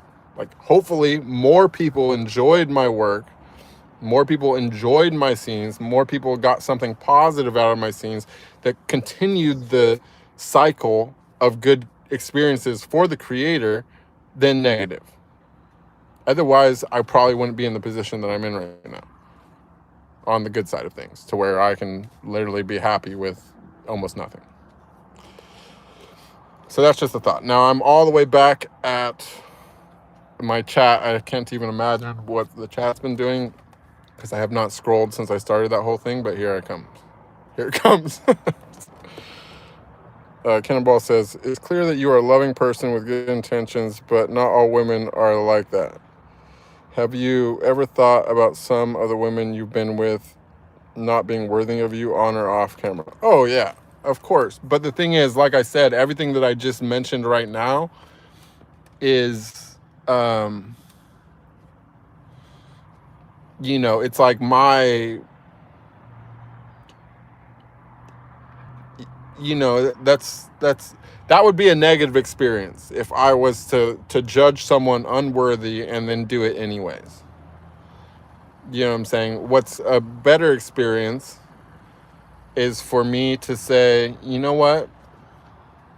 This is not my cup of tea, but I'm going to make this as good as possible for them, since I'm not going to enjoy it. You know what I'm saying? Or, you know, on the other side of it is like, naturally my aura would close in that situation, because I would be like, I don't desire anything. Do you know what I'm saying? Okay, so I'm still at the, I just realized, okay, so Franketta says, take a break and come back. The stream is too good. So I guess I'm still in the chat. I'm pee break. So just, that's how far behind I am, you guys, just so you know. Tyler says, before stopping, please tell us a little about your life right now. You doing van life? I am doing van life. I've been mostly sticking to the West Coast, between Oregon and up and down the coast of California, but I've also done some Arizona stuff. And this whole, I mean, honestly, like I've been to 20 something countries on the long term, and way more than that if you count short stays. And I didn't really, and even though I drove coast to coast from Florida to California 3 times, and all 3 times I did it almost entirely at night and didn't stop and see anything.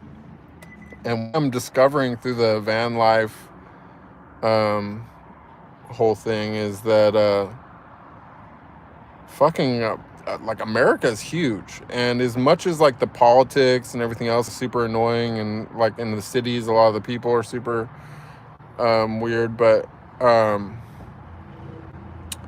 the nature in the United States is fucking epic. Like, we have amazing natural places, and it's almost endless. I mean, I haven't even been to Colorado yet. I haven't been to Utah yet. You know, this whole, just this little ladder, you know, the West, just from the Rockies to the left, is almost like endless nature to explore. So yeah, it's like a really, is what it is, I guess.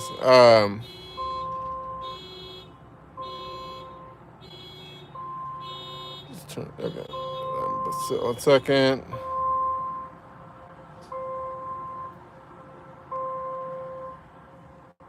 Sorry guys, I'm just catching up on the chat. Noy says, I don't see sexual relations can't go hand in hand with spirituality. For me, it's something normal. Sexual relations are biological needs, while spirituality is a need for the soul. Yeah, totally. I mean, I think it can be a battery if you know what I'm saying. Like I said, you get more than 100% increase when you put 2 batteries together. Completing the circuit adds something in. You know what I'm saying? And so, for sure, there's a big thing there. It's just that, honestly, as much as I know that over the long term, that is going to be what I know the most about eventually. And that is the area which I have every intention of exploring the most thoroughly. and building upon all the knowledge that I already have about sex and things. It just hasn't happened yet because I'm still creating the control of the experiment, you know what I'm saying, which is my abstinence. So I'm gathering data about the other side of that because I have the whole rest of my life to continue having sex, and I had the whole past of my life to have, I even with 4 years of abstinence from prison, I've still managed to rack up a 4-digit body count to be totally crude. Sorry, guys. And I got a lot of information from that. And so right now I'm getting the opposite. I'm getting the information about the abstinence, the celibacy, the semen retention, all that stuff. I'm gathering that information. And then I will circle back around and I will gather more information on the other side. And that's what I'm doing. That's the part that I, want to share with people, even though it's a little bit of a karmic gamble, because I can say whatever I want on these streams. I can try to make it as good as possible. I'm imperfect and I can make mistakes, and I can also misjudge about how I'm understood versus what I'm trying to say.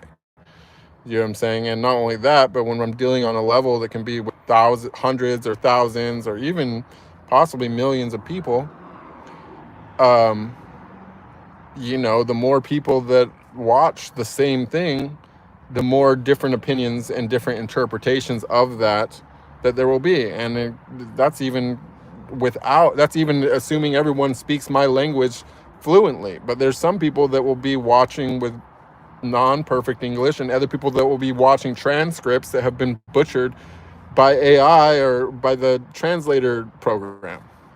So there's a huge karmic gamble on me coming on here and talking about this stuff, especially when I know personally that my education is incomplete. My process is incomplete. But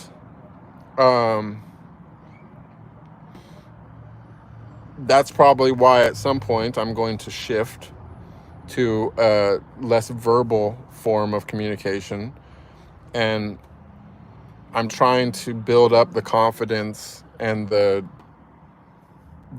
fuck around and find out mentality to the point of being able to share my meditations with you guys on some level, to be able to share my spiritual practice with you on some level, and also to use my sharing of that as a way to increase my consistency and my my discipline, which is not discipline, but is it discipline? I guess, is it? I don't know. My discipline is one of my weaker aspects of my human personality, which I'm hoping is something that I can conquer, and that will lead to my more permanent ego death. But yeah, that's something that is in the works, in the books, in the thought process. I'm trying to get there, but it's just like, like I said, I can literally bring myself to a complete climax through meditation. Like, I'm not bullshit. And maybe that's the limit where I can't cross that bridge on YouTube or whatever. Maybe you can, I don't really know. But to share that part of myself with the whole world to see and judge something like that is even if it's just literally me sitting in silence and you're just watching me meditate, which some people might not think it's interesting. Other people will be like, what the fuck is this guy doing? It's just the single most intimate thing I can think of doing. Like, this is coming from a guy that has over 1 billion views on PH and over 1 billion views on XV, of me doing the most intimate things that most people can think of. And to me, nothing that I've ever done on camera is more intimate than the video or the live stream that I did on Instagram of me meditating and chanting the Om. When the one that says live meditation session, like that's the most intimate video I've ever released in my own personal opinion, in my own personal assessment. Okay. And that was just like that one was really mild compared to some of my meditations and some of the things that I do when I'm like, effectively raising Kundalini and things like that. So I'm trying to work myself up to that because I feel that it's a pure way that has less karmatic gambling, but I'm just not quite there yet, you guys. I'm working on it. Anyways, back to the chat. Magic says, yep, pleasure through devotion, unconditional love, and adoration sounds like a very spiritual experience considering the origin of creation itself. Exactly. Let's also keep in mind, now this is something I'm not going to get into because it starts bridging into the realm of religion and things that other people have really harped on before me. But as we trace ourselves back to the origin of creation, okay, at some point there's a split into the male and female. That split came below, I don't know how many levels or tiers up you want to try to go in your own ideology beyond that split, but one thing that we all understand and know is that at some point the creator, or something that was created by the creator, split itself into male and female.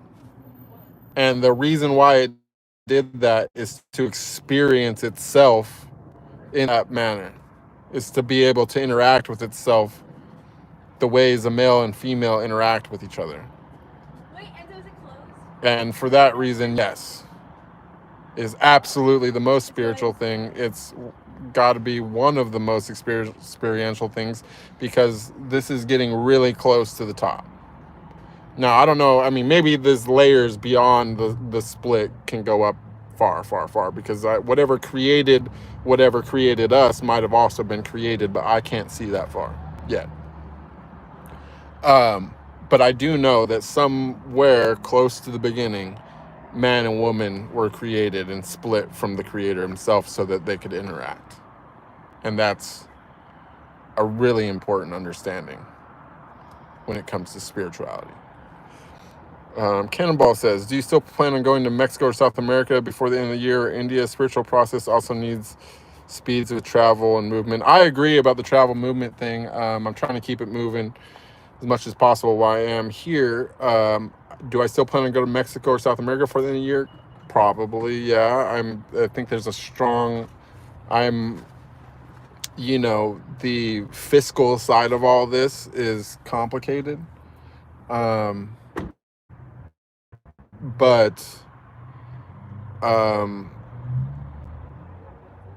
Yeah, I would very much like to be in Mexico for January, February, maybe even sometime in December. And if I get that far, I probably will continue into Central America. The South America thing is a decision that I will make in Costa Rica. If I do decide to go south, I will continue south until I get to Costa Rica. And then I will decide if I want to actually cross Panama and the Darien Gap and all that and continue down. But that is still my current intention. And also too, I like one thing was like when I was in Mexico before, it's like I was just I'm still just another gringo, but of all the places I've been in the world, my current appearance as it is now was most acceptable in Tulum. So, and it's not that that's super important to me. I'm cool with it, whatever. Like, I learned a lot. I learned a lot from looking like this in a place like LA. I learned a lot about humanity and mankind and people. I mean, the lessons are flowing. You know what I'm saying? And I have no regrets in that. But I wouldn't mind for at least a little while having a break from that and just being another random Tulluminati running around in Tulum again. Especially now, since, like, you know, before I just thought all these people running around on the whole spiritual thing, I thought they were fucking Looney Tunes. I thought they were crazy. Uh, I thought that they were, to be honest, I thought they were either crazy or greedy. I couldn't figure out. I was like, are they crazy or are they fucking, did they figure out some kind of endless, you know, thing? I was like, there's people selling breath work over here. I was like, these motherfuckers are selling air. Like, I was like, how does this work? I was like, they even got me. I was like, I just paid $40 to breathe air from the world around me. It's like, this is fucking genius, right? Fuck, I had no clue. It was all real. You know what I mean? Like, I don't know if these people are actually delivering the thing that they're trying to sell to people. I don't think most of them are, but but it's worth trying. I don't care how many fucking $40 air breathing sessions you got to spend on. If you ever actually initiate and begin your process of enlightenment, it'll be worth it.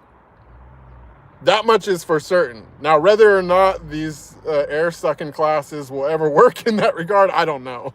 But yeah, I'm sure it has worked for somebody, or people wouldn't be doing it, right? But yeah, I kind of like think it would be nice to be in that environment now that I thought was crazy, or either crazy or what did you call that thing when predatory? I thought it was either crazy or predatory, but now I realize I was completely wrong. And I would love to go and interact in a community where there's like a lot of people that kind of know what's going on, or if they don't know what's going on, then they're interested in what's going on. Yeah, it's like, you know, the first step is to unlearn everything that you know. That's the first step. If you're going to walk a spiritual path and you haven't taken one step in the direction, the first step is fucking get your conspiracies on. Start going down the conspiracy rabbit hole. I think a lot of people woke up because of the pandemic. Once they realized that everything in our fucking government and our you know, our news and everything else was a lie. It was fucking only if it was, you know, the people with intellect got to shine during that time, because we got to fucking think about it and we said, this don't add up. This is all bullshit. More bullshit than anything else.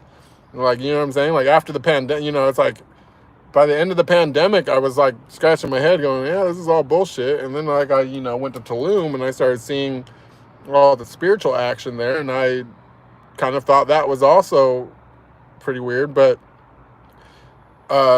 turns out to be there's a hell of a lot more truth to the whole spiritual side of the world than there is to anything on this societal side. It's like society is like whack. Just fucking forget everything. Let it all go. Nobody ever told you the truth about nothing. Even if they did, convince yourself that they didn't. That's, to me, the first step. The first step is everything is a fucking lie. That's the first step. Tahoe Thigh says, yes, because its size and diversity of nature is huge. I'm from Germany and often just go to Google Maps and look around the United States. Yeah, it's crazy. It's so much. Damn, I'm so behind on the chat. Tahoe Thigh says, but I would be more interested to visit small towns. I hate how big cities are built in the U.S. No bike infrastructure, rails, no highways to the cities, and everything in grids. So boring. Yeah, you got to be careful in the small towns, though. Even though, like, of course, the cities are dangerous too. But like,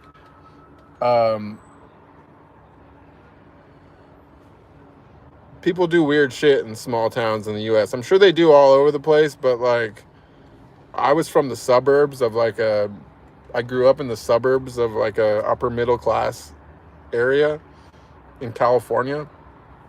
And of course, this was back before the whole surveillance revolution, but like the shit that used to go down in the 90s in a small towns in the States was like fucking crazy, man. Like we were like little barbarians. Like it was like, I don't know, like the States is sketch. it's just like, I don't know. Cannonball says, sorry for being crude with such a high body count. Do I hope your health was not compromised? You're very health conscious and somehow think you managed to do all that is to steer clear of disease. Yeah, of course.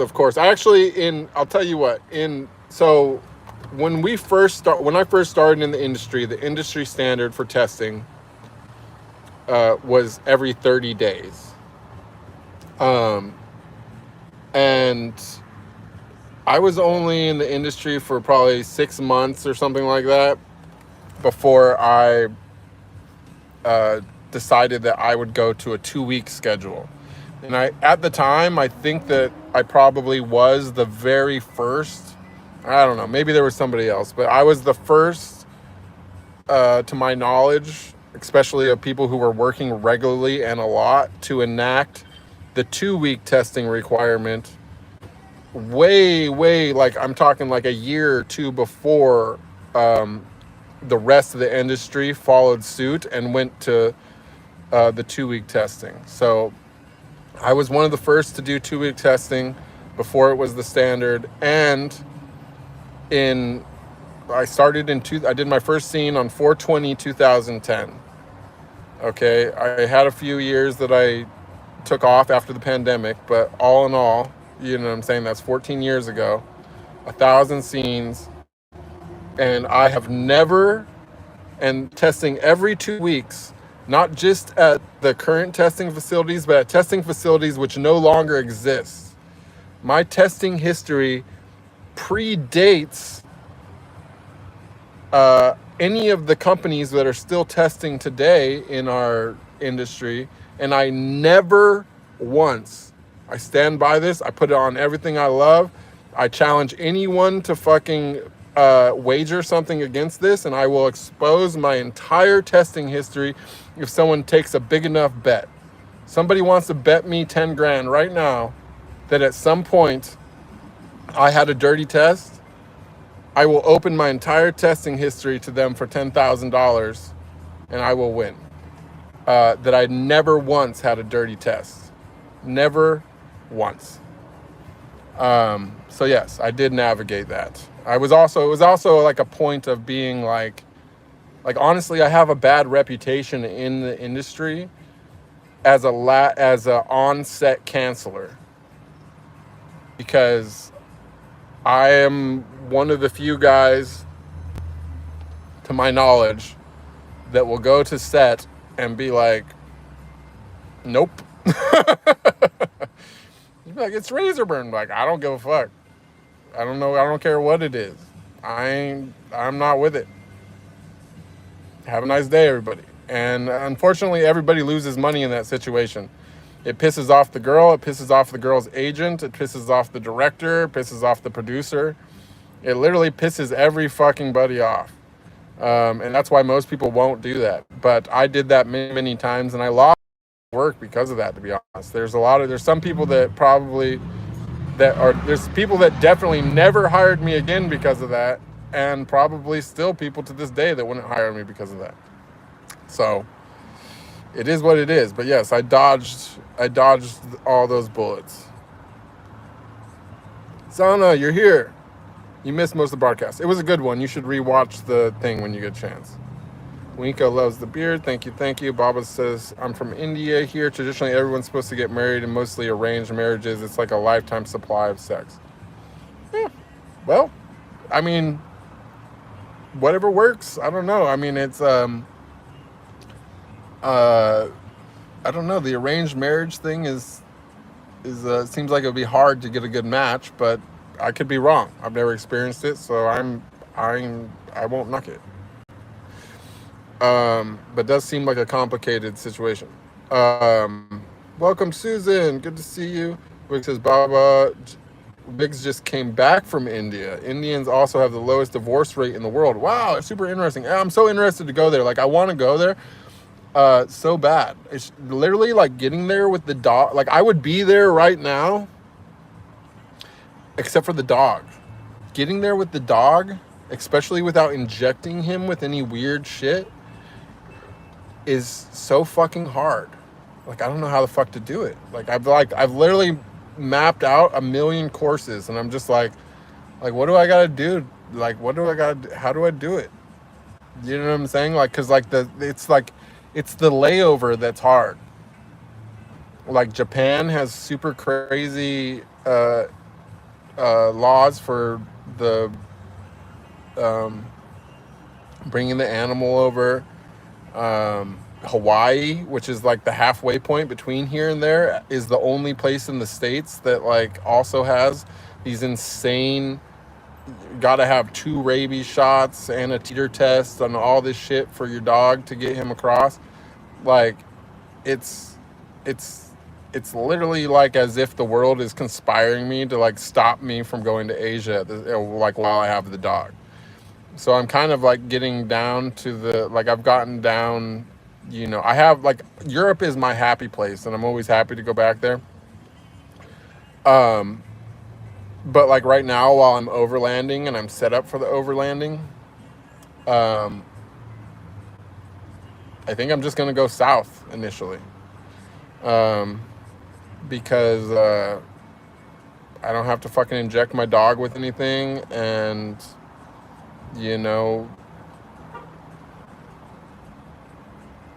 yeah, just is what it is. Plus, it's like I just want some jungle time.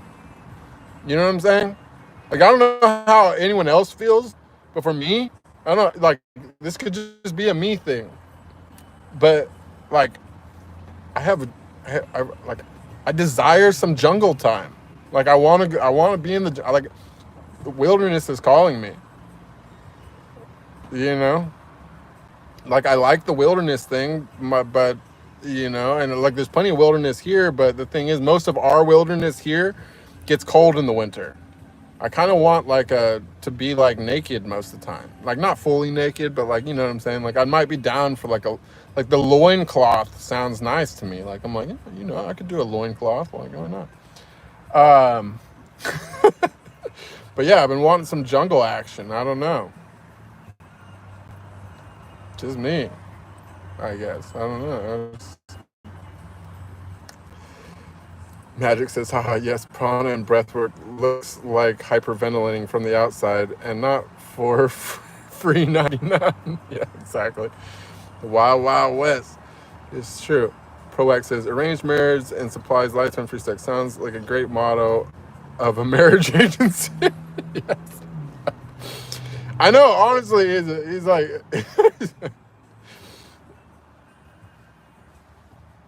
Yeah, it does sound good, doesn't it?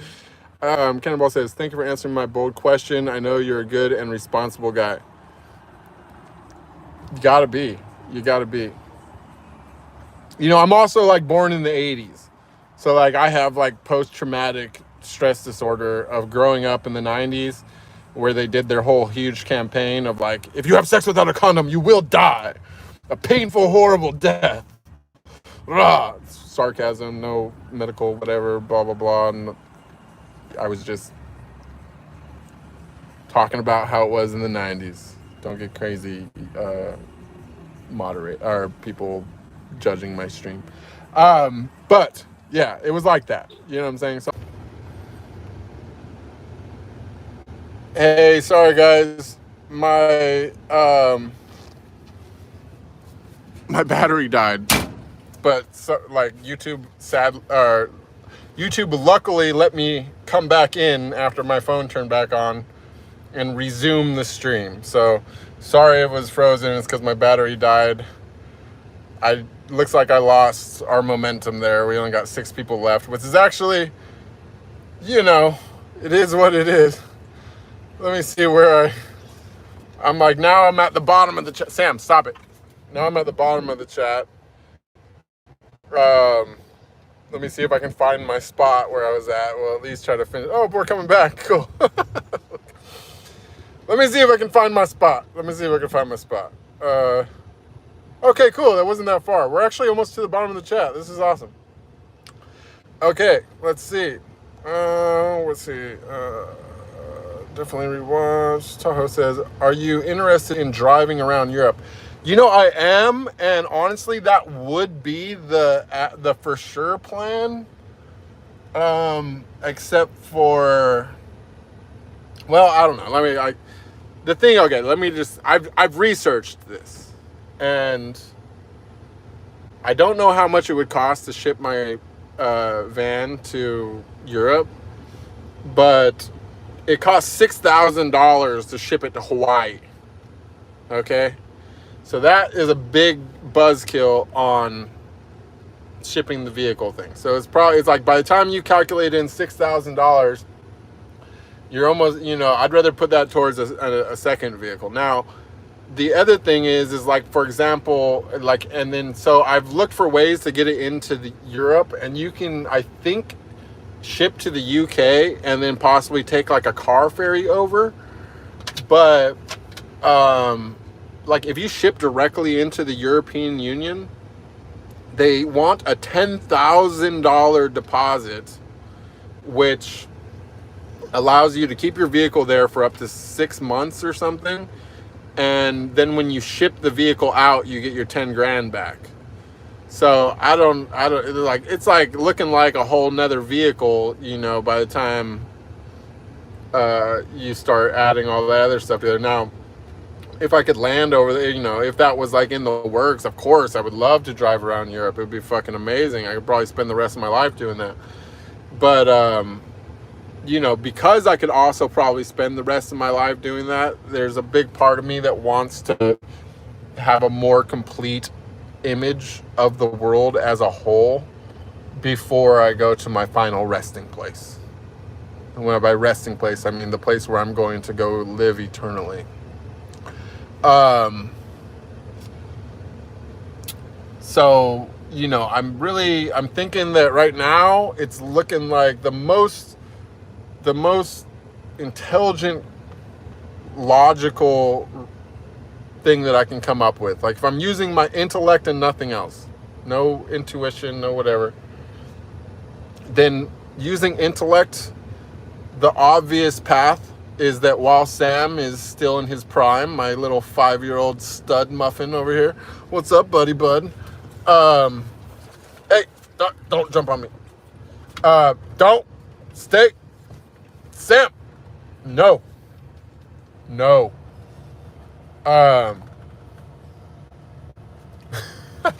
Shouldn't have started talking about him. Hey, get back in the chair. Is that while my boy is still in his prime doing his job and everything, I feel that I could probably, while he's still alive, I got enough time to do the whole Pan American Highway at least from California South. And then I even still should have enough time left over after that to get an Argentinian passport, which is the fastest passport you can get in the world. And from there, whenever my boy decides to go reunite with our higher self, then that would probably be my opening to explore Asia for some years. And after that, then I'll have, from that point, I'll have like a pretty solid foundation for deciding and comparing and contrasting the rest of the world to Europe, which is my current happy place where I would see myself living out the bulk of my life. But you know, you can't make a decision from a incomplete standpoint. So I do want to see the world before I decide to do that. And it gives me, it's like a safety net or some kind of it's like I can't go wrong because I already know that there's a win. Like there's a place which is win.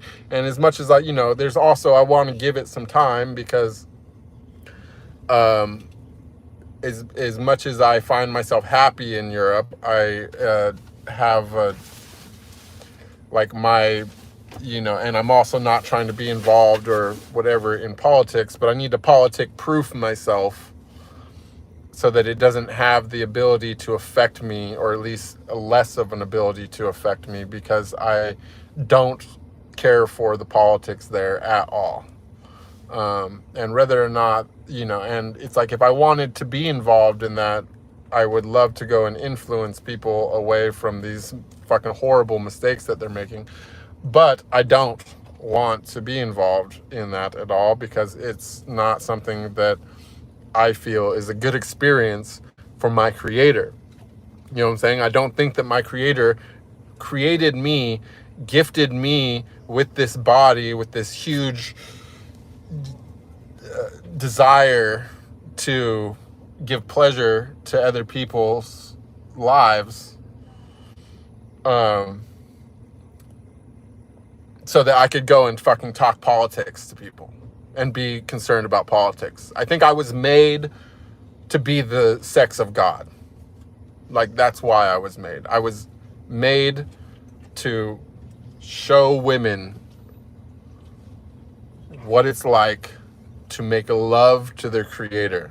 Like, that's my purpose in this world. This is where I am the most effective. This is where I am different than other people. This is where I excel. This is my gift. The gift that was given to me and the gift that I want to give back, that I need to give back, that I have to give back to appease my creator. You know, and so for that reason, I'm not going to go into the politics thing. And it's my last priority of thoughts regarding anything. But yeah, I think that was a good point, and I'll just leave it there. Let's go back to the chat. Yeah, it's lagging. Oh no, the lagging. It's lagging. Oh, I hope it didn't lag through that whole thing I just said. Is that Yogi Bear in my shirt? No, this is Smokey the Bear. He prevents forest fires, but sometimes he also causes forest fires. I've actually had this shirt since I was like, I don't know, 23 or 24 years old. This shirt is over 10 years old. What has been my favorite travel adventure so far? I don't know. I would say, my first time in Budapest was probably the most impactful on me, but I had an amazing time in Mexico too. Like, I've honestly had really good. What's wrong, dude? You gotta go potty? Dude, I'm on the. Okay, let me just finish, bud. We're almost done. How did I adopt Sam? Sam wasn't adopted. He was, sadly, I'm going to admit that Sam was a purchase. I paid $300 for this fucker. I love you. You were worth every penny. You were the best money I ever spent my whole life, my friend. But I still do own you.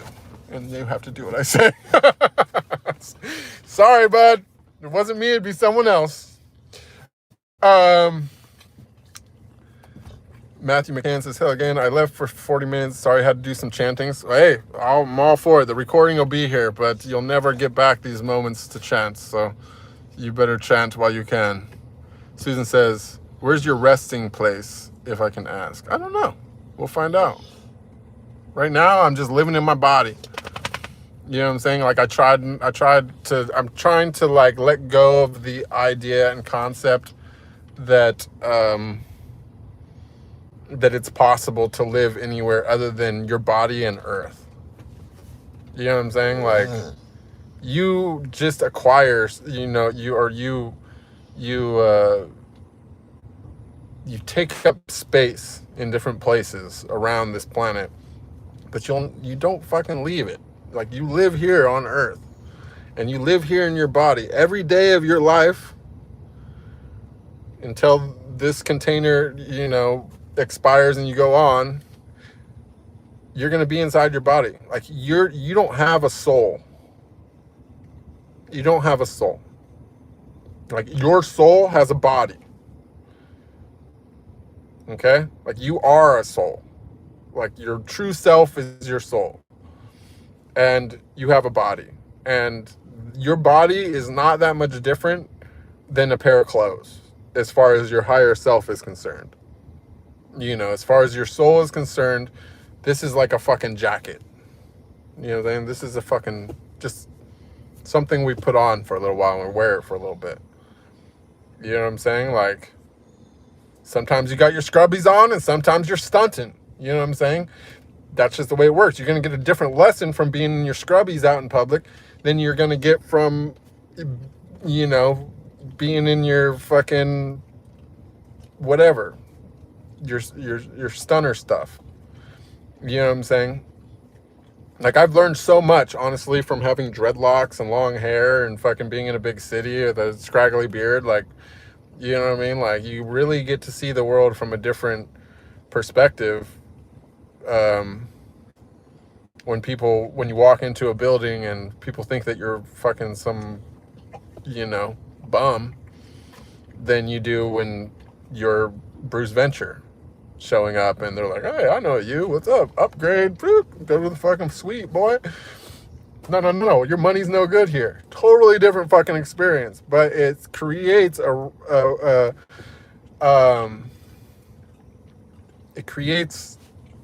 a more complete, image of reality and of other people, and it gives you empathy. You know what I'm saying? To have these experiences. And that's the same thing that's happening with reincarnation and yourself and your lives. Like you're doing this on a cosmic level as well. But you got to realize it's like, you know what I'm saying? Like that's what I mean. Like if you want to advance spiritually, all you got to do is one thing. Be like God. Sorry, I didn't mean to say it all fancy like that. But, it is true. It's like, if you want to fucking advance spiritually, dissolve the barrier between yourself and your creator. Stop thinking me. Stop thinking about this life. Stop worrying about death and stop worrying about money and stop worrying about all these things. Start worrying about your creator. Start worrying about your higher self. Start worrying about your soul. You know what I'm saying? Start thinking in a bigger picture. When I say a bigger picture, I don't mean like you being bigger or your impact on the world being bigger. I'm talking about being God. Think like God. Do you know what I'm saying? What does God want to do? God wants to have billions of different experiences. He wants to experience everything that could ever fucking happen. You know what I'm saying? Part of the reason why I'm in the position that I'm in spiritually is because I have been doing that even before I knew that such concepts or things were in existence. Like I've reinvented myself over and over and over and over again.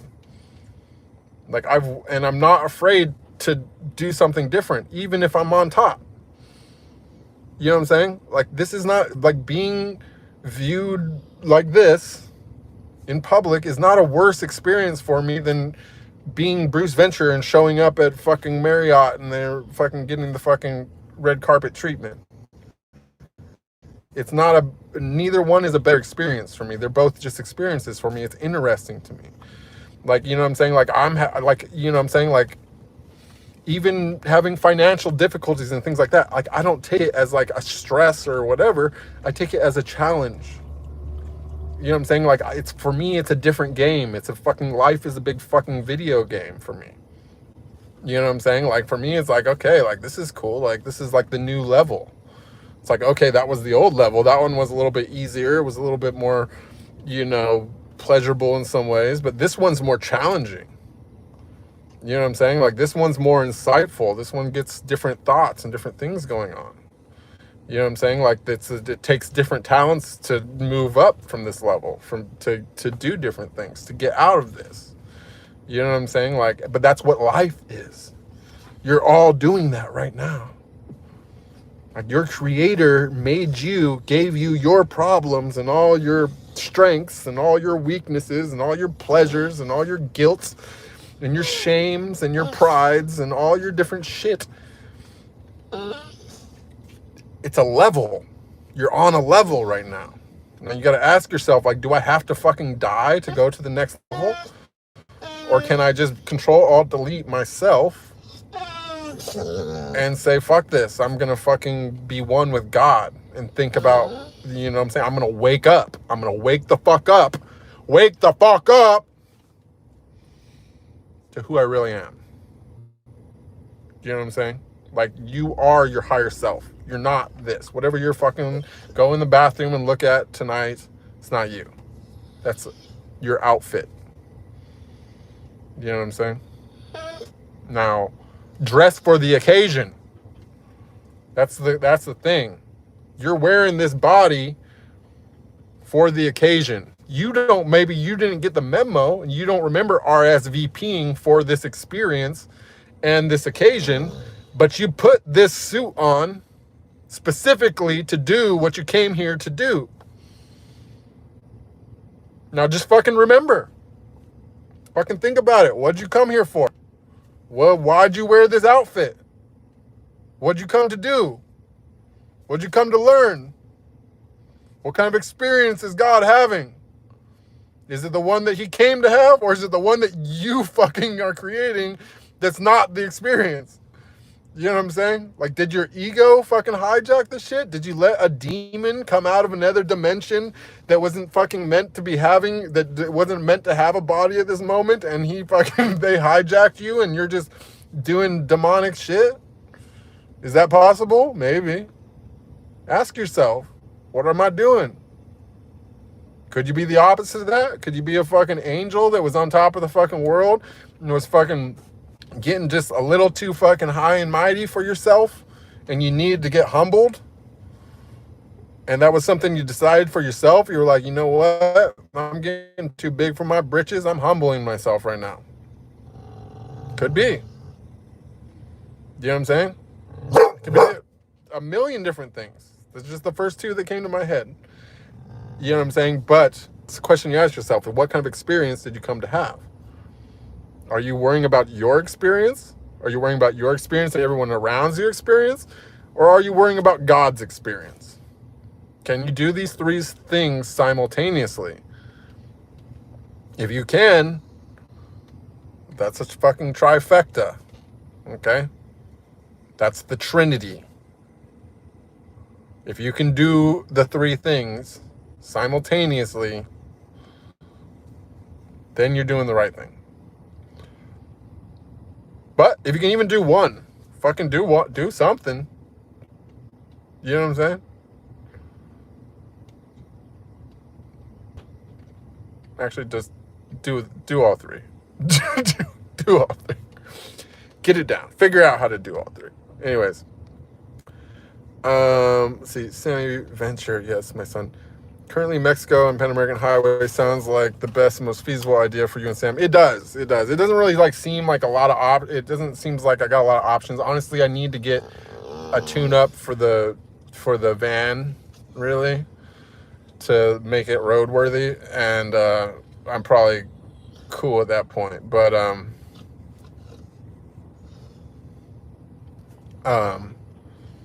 ready. Yeah, ready to roll. That's pretty much the only thing holding it down. Let's see. Noy says, thank you for being with me. I was preparing something to eat before I started fasting. That's good. That's good. Where would I live in Europe? which country suits me most? Well, you know what? I haven't gotten to explore a lot of Europe. I mean, I've been to a lot of countries there, but the only one that I really spent like a long term with was Budapest. But it's definitely like a place where I could probably live. I liked it there. You know, I don't think that I could ever learn the language, which to me is actually like a good thing now, because it opens the door for me to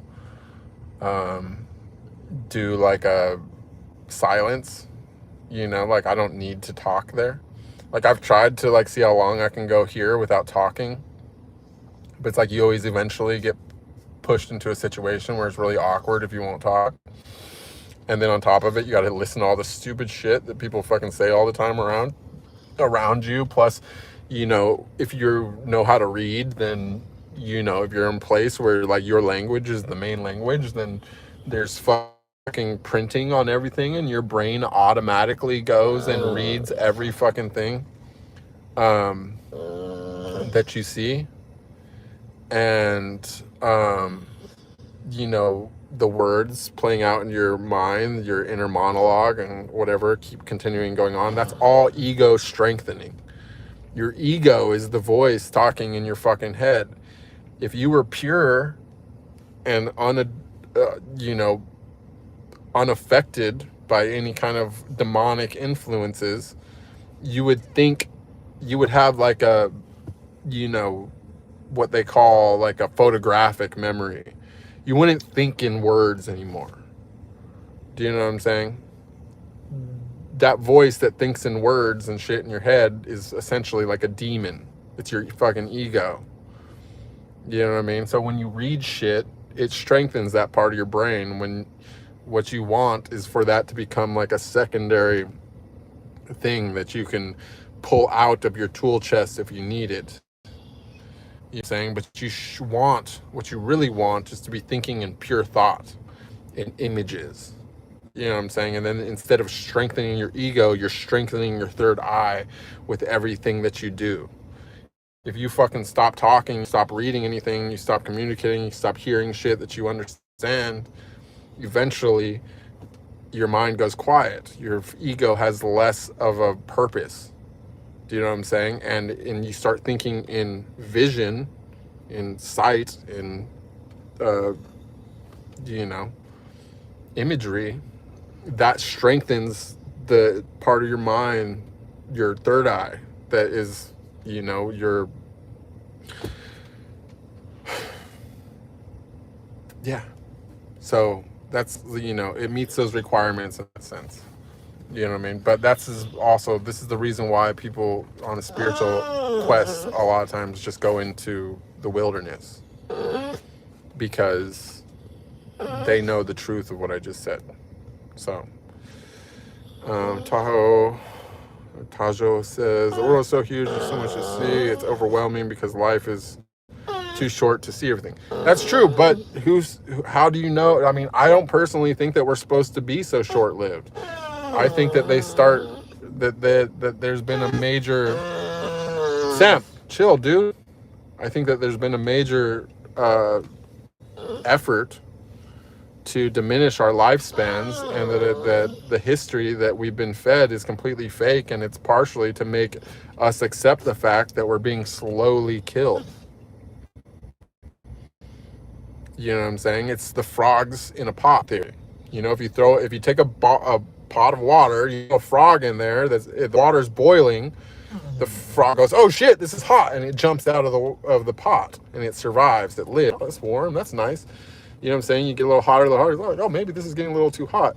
By the time it starts boiling, it's already too late. The frog's blood has already come up to that temperature and react, and it can't get out of the pot, and it fucking dies.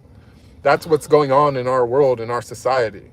We're being, in our food, in the air, the fucking radiation and magnetic waves, and like you're just being fucking attacked from every direction, right? And you don't, you know, it's all made to go so slow that you don't notice. So, this is why you gotta fucking, the physical body has to be purified first. And the emotional body has to be purified basically simultaneously. And through doing that, you'll have a lot more time. A lot more time.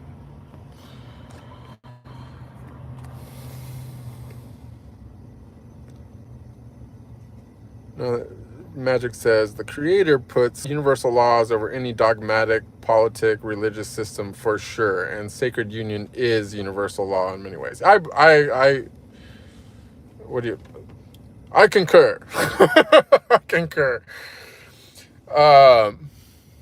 Jamil says, in the movies you are so handsome, but here, well, here's something else. Here you are dealing with something that was created by the creator. There you're dealing with something that was created by some,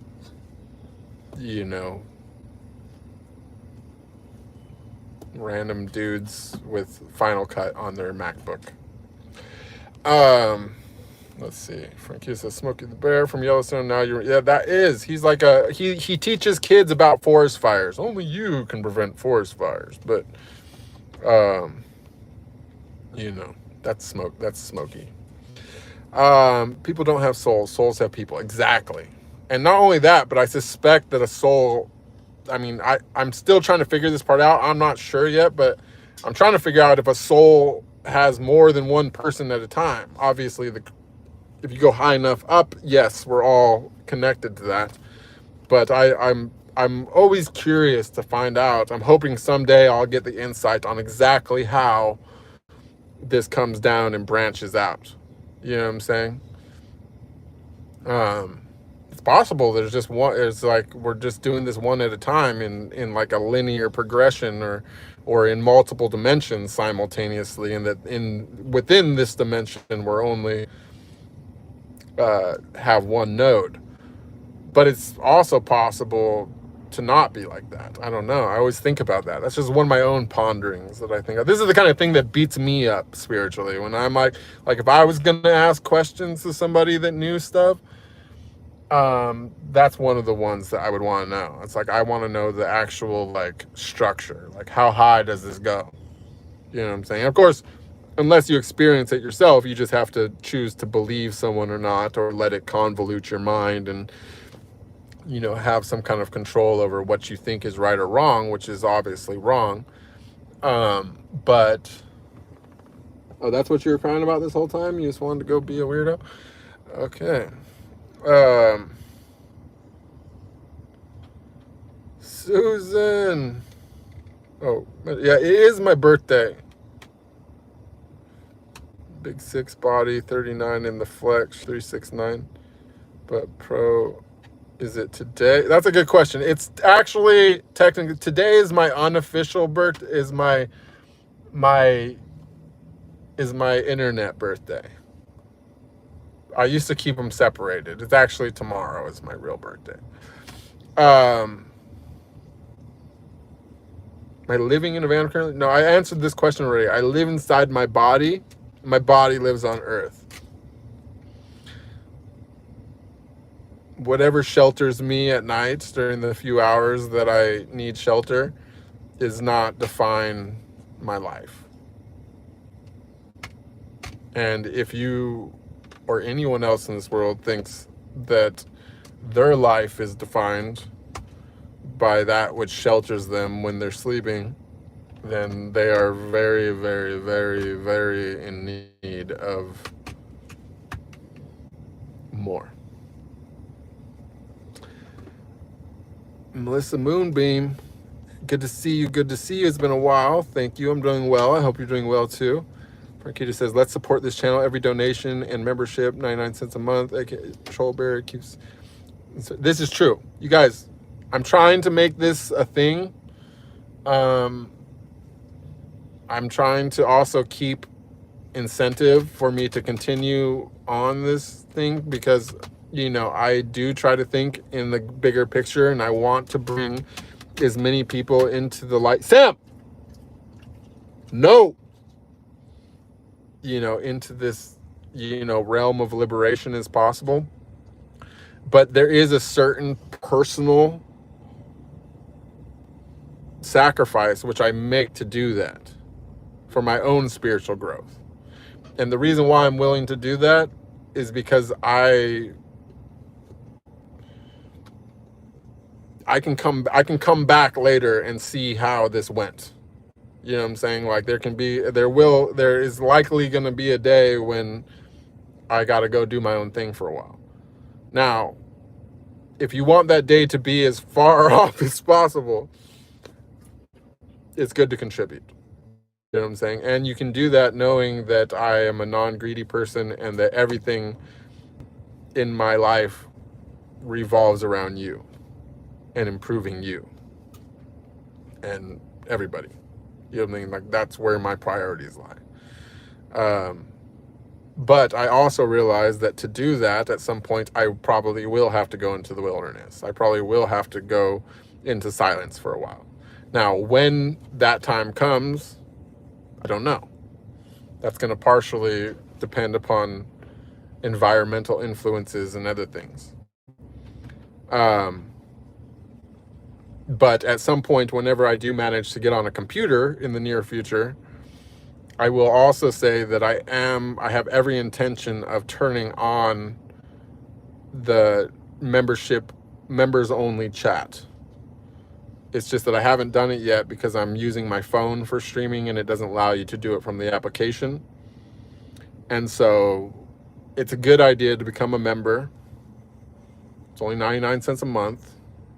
It contributes.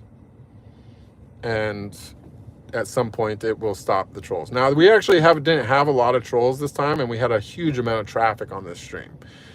So I actually might change my mind on that if it keeps up like that. I don't know. We got to see if there's some kind of rhyme or reason to how to do it. Maybe it really is just advertising on Twitter, because on Twitter I have a lot of people that are only on Twitter because of my stuff that I did in the adult business. A lot of those people are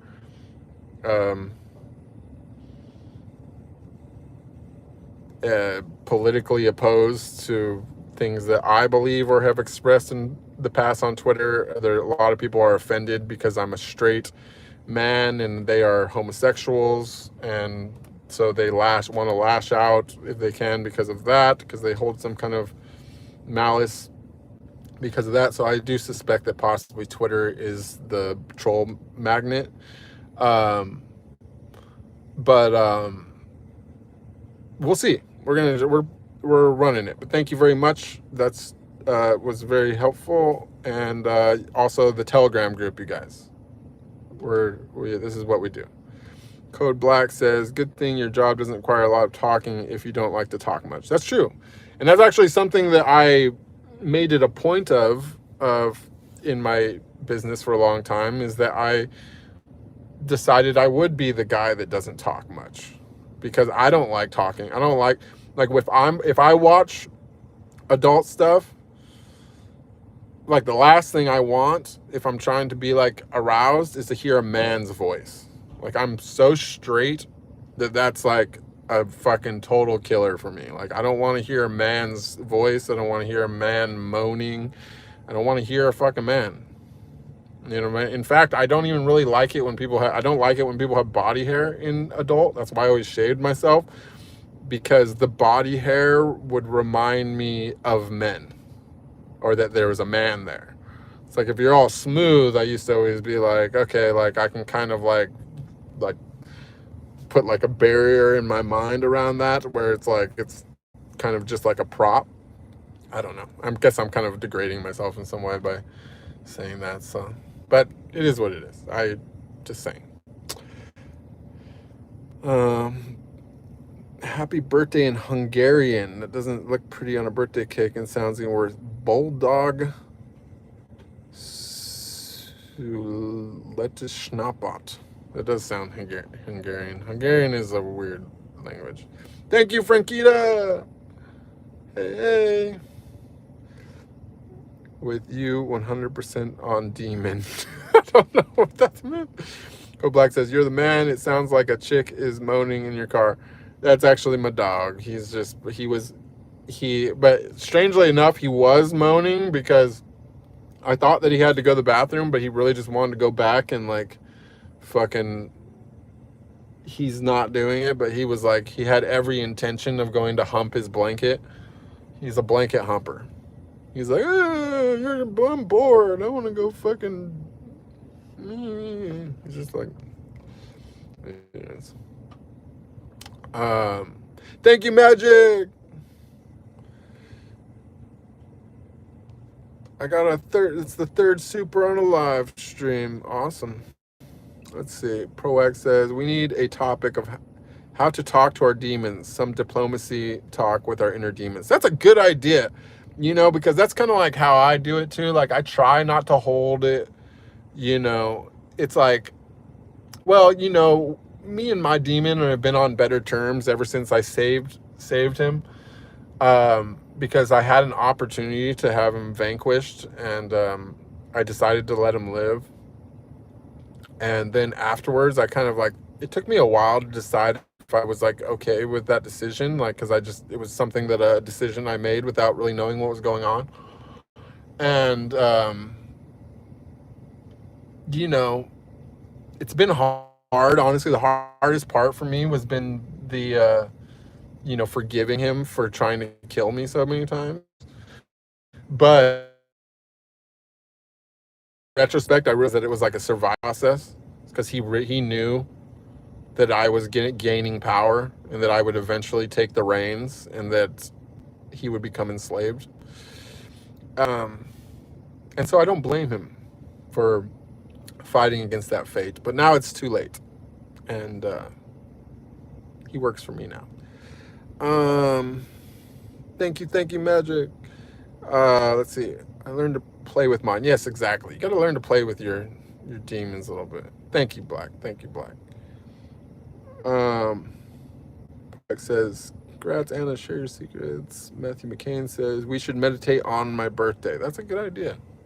I'm going to be meditating on my birthday, maybe possibly all day. I'm going to be fasting. So, that's like a thing. No way, we are siblings with Bruce. Are you here? It's true. You guys are all, we all fill all the roles. That's something that you got to realize too. You know what I'm saying? Like it just started with man, and it went from, you know, one thing to another, and then there was us. You know what I'm saying? And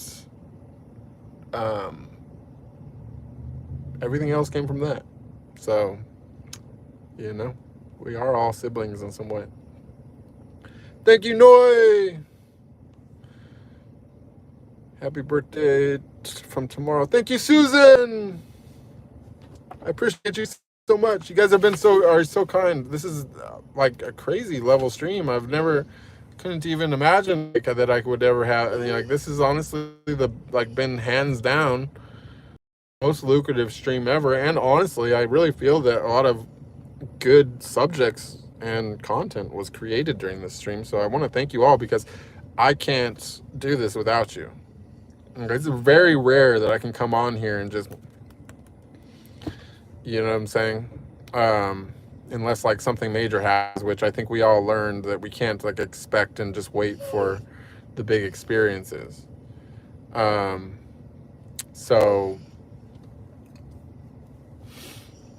yeah, that's the thing. Well, if you're interested in my horoscope, I posted my actual chart with all the real stuff is on Instagram, Cannonball, if that's what your line of questioning is. And R says, what's the best thing that has happened to me today? The stream. The stream was amazing. It's hands down my top stream. In fact, plus there's been so much traffic in this. Oh, well, thank you for becoming a participant, Code Black. I'm much appreciating it. According to Instagram horoscope, it's the 14th. That's true. It is the 14th.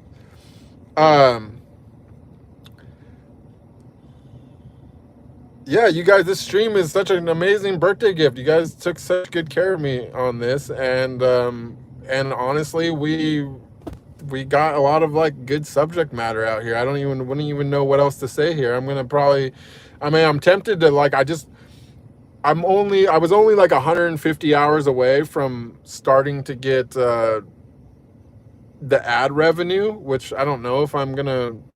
I'll probably put something on. I don't know, maybe on the video recordings or something. Like, I mean, this has been such a high traffic stream that it's probably gonna just about be looking like a real. It might be looking like a real YouTuber here pretty soon, I guess, which is pretty cool. It's okay. I'm gonna go to Tahoe. He says, I really have to go now. I really enjoyed it here, and I'm sure 99% of people don't know there is so much behind you. Have a good day, y'all. Hey, thank you for coming. You were an amazing part of the stream. You asked some great questions, and feel free to share the channel with people you know, because I think it's honestly like a really interesting thing for some of the older videos, because there is some like some ties back to Hinduism. So you know, I've had some interesting experiences, especially for somebody that wasn't seeking them, that actually tie into that, and it actually is really super validating to that specific religion. So feel free, please, to share the stream. Thank you, Cannonball, as well. Much love to you, Melanie. Code Black says, do I think the people that trash me on Twitter are jealous because I bang chicks instead of them? I think that, you know, a lot of them, yeah, they don't like to see, I mean, you know, people don't like to see something which is unobtainable. You know what I'm saying? Like, they all want to think that through some means that everything that they want in this world is available to them. Like, you know what I'm saying? Like, a lot of them think that, you know, oh, that this gay for pay thing exists, and that oh, okay, he's straight, but if I offer him enough money, he'll do something. But the thing is that, like, then you encounter someone like me who literally, you could offer $1 billion and you'll be lucky if I just don't hit you. Just kidding. I don't condone violence in any way.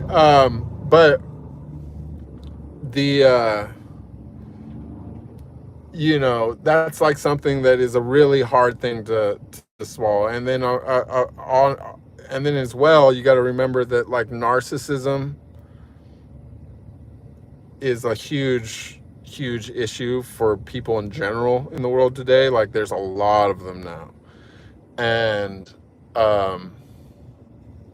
especially for someone with that specific mental tick, to realize that there's something that they can't have and will never have that they want, it sets off that whole response.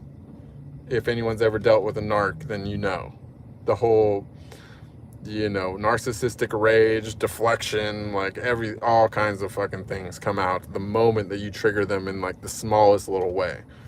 So sadly, for people in that specific genre of humans, my straightness is all that it takes to invigorate their malice or their rage or whatever. So it's kind of a thing.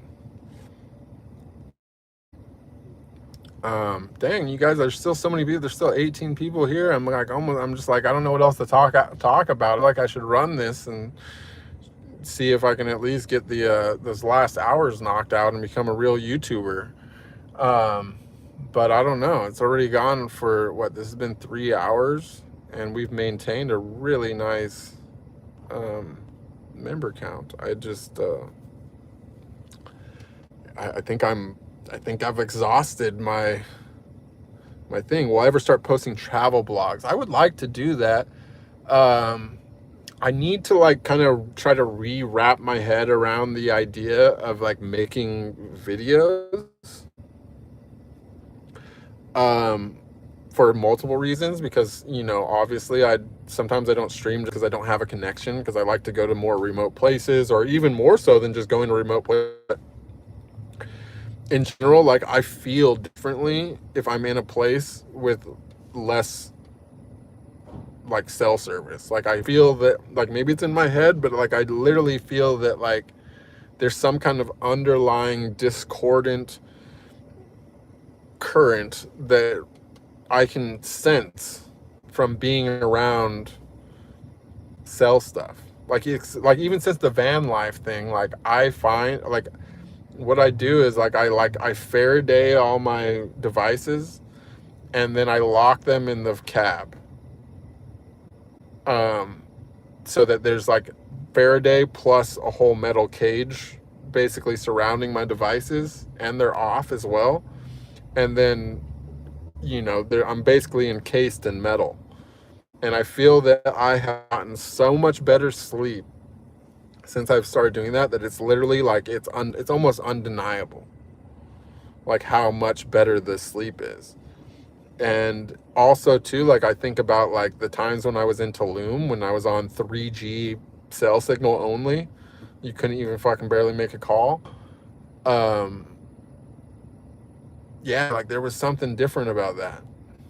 You know, like I really, really, really, truly like take away all the conspiracies and all the shit that everyone's been pushing, which is a lot, and going off of my experience and my feelings and my body only. I totally believe that these cell phones and Wi-Fi and these cell towers and all these things really fucking bad for us, spiritually and physically. Like bad for our sleep, bad for our mental health. Like I don't know how sinister it could be. I don't know how bad it is for our lifespans, for example. I don't know how much more likely we are of getting certain ailments. I don't know how much control they have of like purposely like being like, nope, I'm gonna fucking boop, turn on your sickness. You know what I'm saying? And they're just, okay, like locate this person, what's his number? Okay, boom, okay, he's got nanobots. Okay, boom, activate that nano and that nano. Okay, now this gene's on, this one's off, blah, blah, blah. Like, who knows how much control they have over us. They start injecting you with fucking shit when you're a fucking baby. The day you're born, you get injected with a bunch of shit. Like, why are they fucking doing that? Like, if that's not, you know, like my politics start and end there. Like, fucking tear this motherfucker down. They injected me when I was a baby. Fuck them. You know what I'm saying? That's my whole thing there.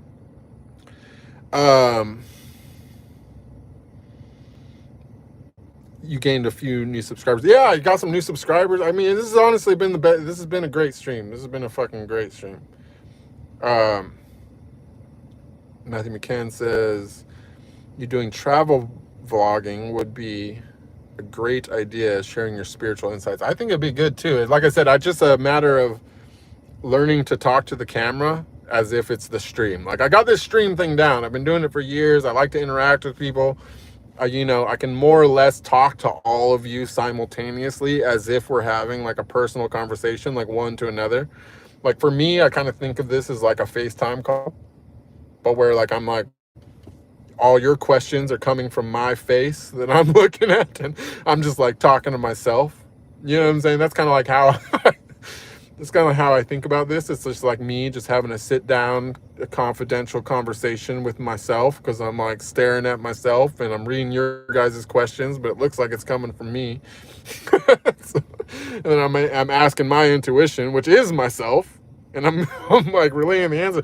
So this is like, you know, when I'm streaming, this is one big conversation with myself, and you guys are all part of myself, of which I also realize is also true, that you guys are also copies of me in other bodies asking me shit that I'm answering with shit that I asked myself again from that. It's like a fucking total mind fuck thing. This is like the craziest of the crazy. This is how we've done the full, we're fucking proving everything. This is some kind of a major existential experiment in some way. Glad we could all be a part of this.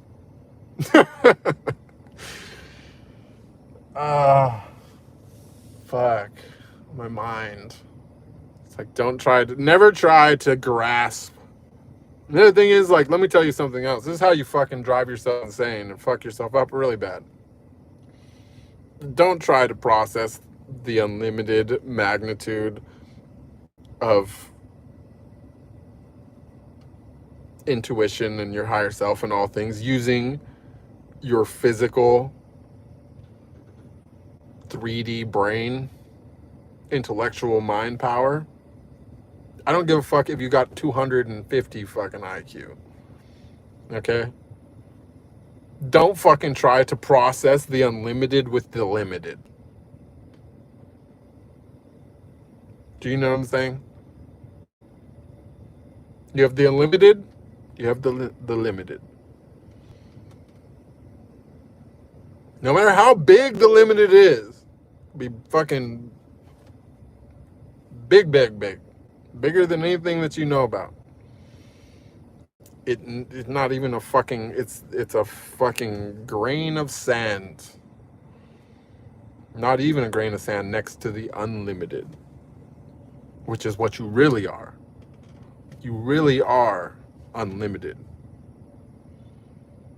All of creation is just like fucking nothing to you. It's just a fucking another jacket that you put on. You know what I'm saying? So don't try. Do not even fucking try for a second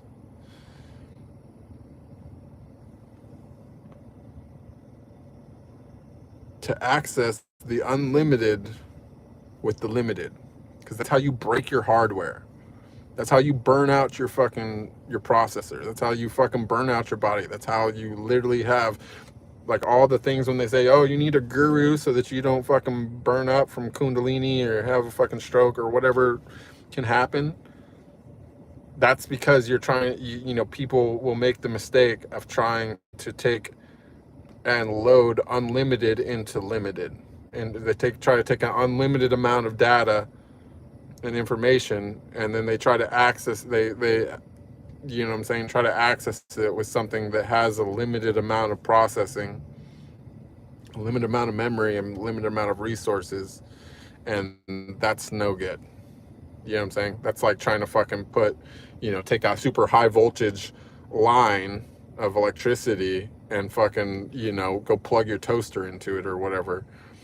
You know what I mean? You can't fucking do that. The toaster's gonna fucking burn up and explode. Fucking, you know what I'm saying? And if it's strong enough, it might arc out and kill you and everyone around you. You know what I'm saying? Like, you just don't want to do that. You want to be understand, like, if you got access to the power line, just let it fucking flow through you. Like, stay grounded once you got that access. Like, you know what I'm saying? You got to reach up to get the access. You got to reach up to get to the power line. But once you're fucking there, you got to go the other direction and be as grounded as fuck. And you become a conduit for that power. You become a conduit for that energy. You let that energy run through you. You know what I'm saying? You become the cord. But you know what I'm saying? If you try to fucking infuse that into your limited self, you're just going to burn up. It's very important. That's also why the physical body matters so much in this process. Because you have to strengthen your body to take this current. You know what I'm saying? Like, it's a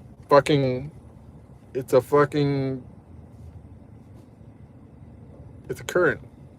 You know what I mean? You got to make yourself as thick as possible.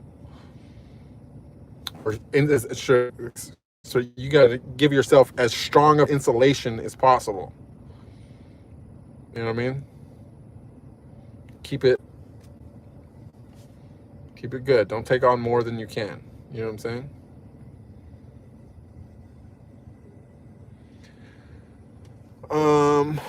Let's see.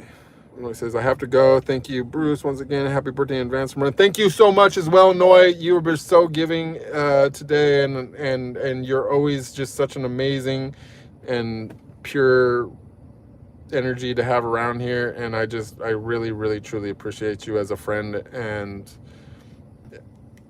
first and foremost, as another human, another person, a great part of this world. But you're also an amazing member of this group, and I really, really appreciate you. Much love.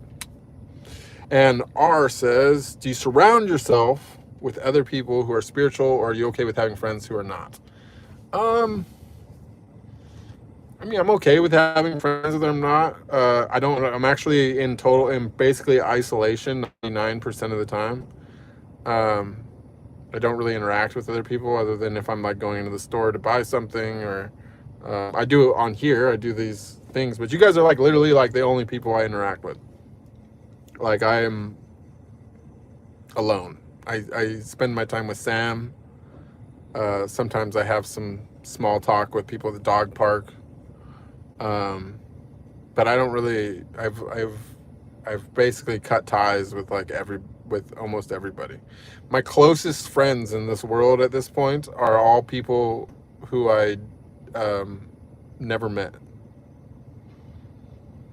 You know, there's it's like I want to spread this to my actual friends from my former life and stuff like that, but the truth is like you have to walk a little bit of the way on your own. If you're not even on the, you know what I'm saying, if you haven't even started down the path, like I could fucking yep all along, you watch my whole playlist and whatever, and if you just can't get it out of your head, like, there's people that will watch these streams, and you might find, you could literally plug them into the 15 most profound minutes of anything that I've ever said, and they will watch it and they'll just be like, why does he have a unibrow? Like, is this really the same guy that I used to watch, like, fucking...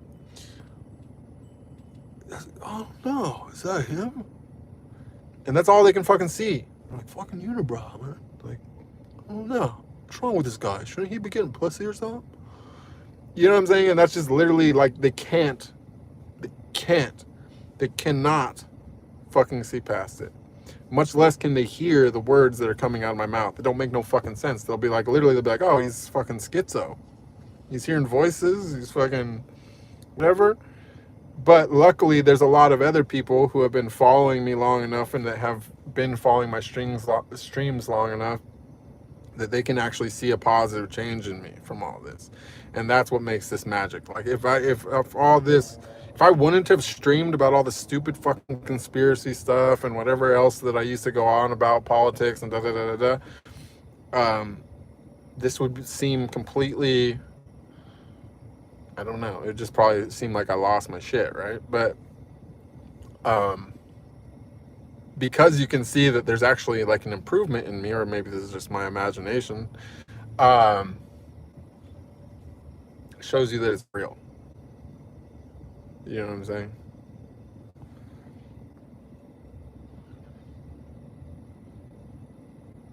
Matthew McCann says, sorry, I'm unaware. How many times have I been to India? I've never been to India. I want to go.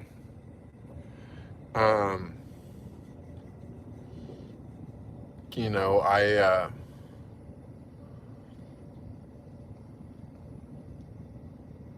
don't know,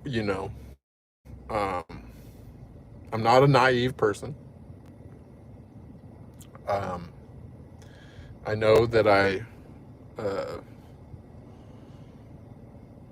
it will be probably different than any other place that I've ever been. I still really want to go. I'm still really looking forward to it.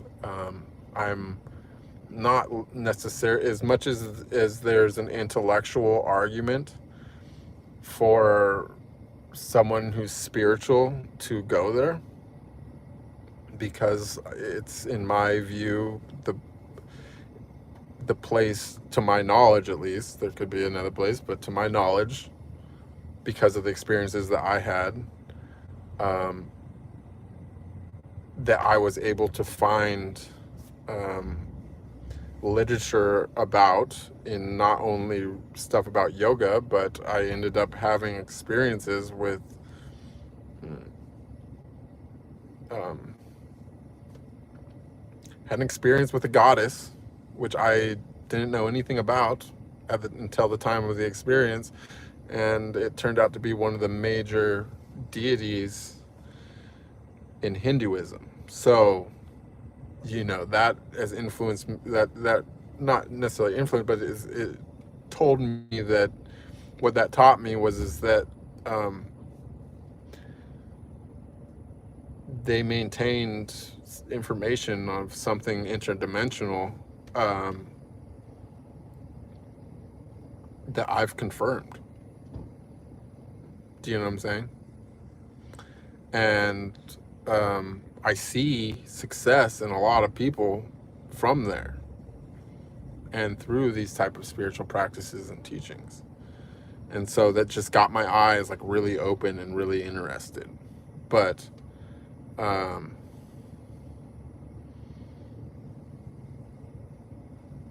you know, and I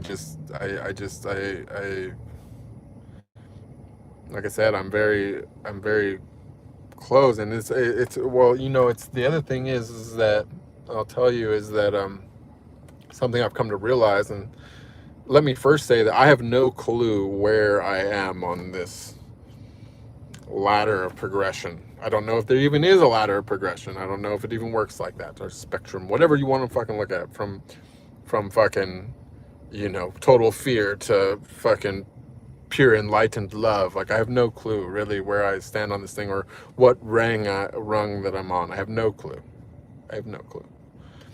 What I do realize, and I do have a clue of, is that this whole spiritual industry and all these influencers and things that are on Instagram and whatever and all this other stuff, and like all this you know, most of these books and you know, even these speakers and things in the West that talk about it, what I've come to realize is like, you know, our knowledge in the West about all this stuff is like, basically, like, instead of gurus, like, we have people here who just fucking smelled it. All they did was fucking, they got a sniff of it. They didn't even fucking taste it. They just got a, oh, that's fucking nice. Wow. Just got a sniff. And now that they're fucking, you know, there are being considered as our most spiritual, enlightened people. It's like they just, all they did was sniff it. They just got a sniff. Like, it goes so deep. That much I do know. It's so deep that I can't even fucking tell where, I can't even fucking see the end. I'm standing in a place where it's fucking an abyss in every direction. I have no fucking clue where I am. I have no clue where I stand in this whole thing. What I do know is that most of the people that other people consider as knowing, all they got was a sniff. You know what I'm saying? And I suspect that most people that get more than a sniff don't do what I have done and come on here and talk about it. Most people do not. I think that the vast majority of the people, anyone that really like fucking stepped foot and really walked the path, I think the vast majority never fucking talk about it. Most of them probably spend their whole lives in the wilderness, you know, fucking cave or whatever. I don't really know, to be honest. But I do suspect that because of my experiences and finding out that there indeed are gods and goddesses existing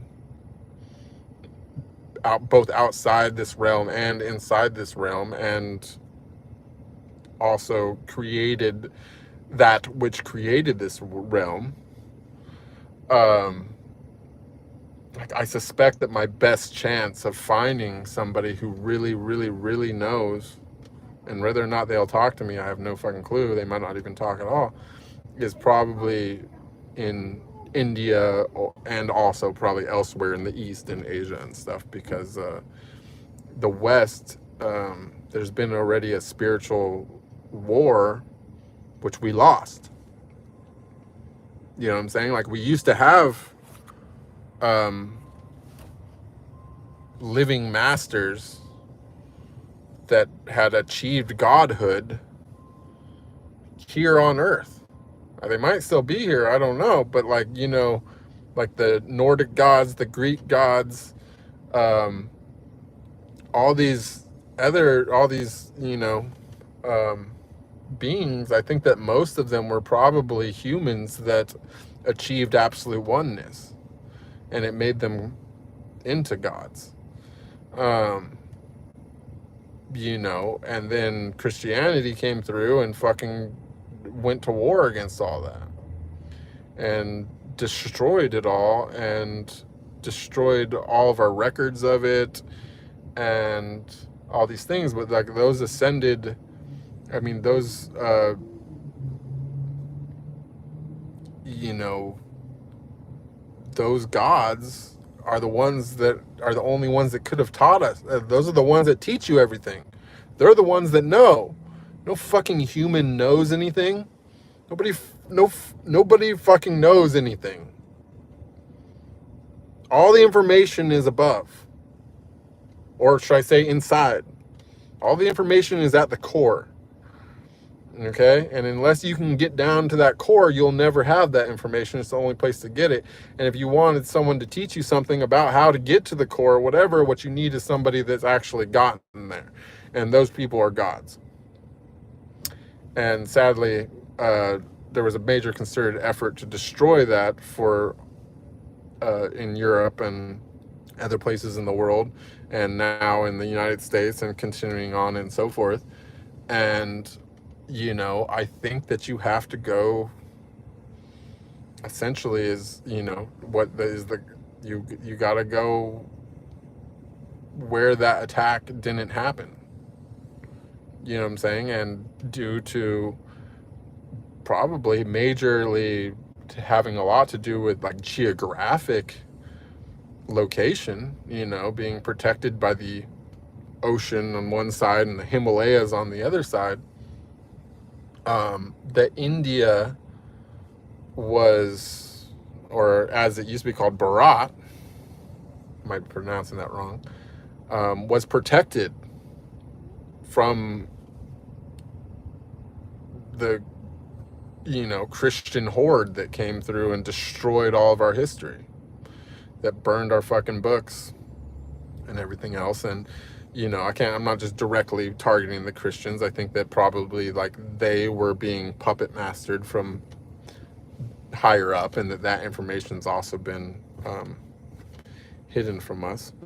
But long story short is that somewhere along the way, someone got into contact with a very powerful entity, and that entity helped them organize a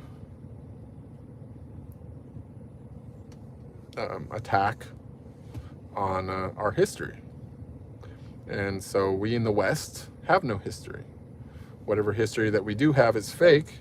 Whatever religion that we have is also fake, and geared towards slavery. It's many, many, many times, if you consult the Bible, it refers to slavery over and over and over and over again. It's literally a slave manual. And so that's the reason why I want to go to India, because I want to at least attempt, and not just India, but Asia in general. I would at least want to attempt to go and get as much of the information as possible of what's been hidden from us in the West, what has been taken away from us in the West. And don't think that it's just us in the West. You know what I'm saying? It's happened there to some extent too. Like, I don't know how many, I forgot how many of the Vedas are still in existence, but they lost a lot of them. They lost a lot of them, and they still retain more than, I mean, I would have to become a theologist to know, who did the best of all the best. But I know that they did better than we did in the West. That much is certain. And I know that I have personal memories predating the existence of Earth with a goddess named Shakti. And when I read stuff about yoga and Hinduism, I've seen plenty of references to this goddess. And I didn't come up with that name myself. Like, that tells me it's true. How would I know? How would I have these memories? It's well documented. Do you know what I'm saying? Unless I was just a yogi in another life and I'm remembering things that used to be very important to me. But yeah, I don't know. That's my motivation there. But I've never been there. Kita says, ProX, so glad they make it something weekly. Would love to connect all of you outside the world. I would love that too. And every week kind of meditation group. We should at least do that once a week. I'm trying, you guys. Any thoughts about astrology? I'm not educated enough to speak about astrology, but I will say I have had a realization that ties into astrology. And that's that we as like there's the creator. This is the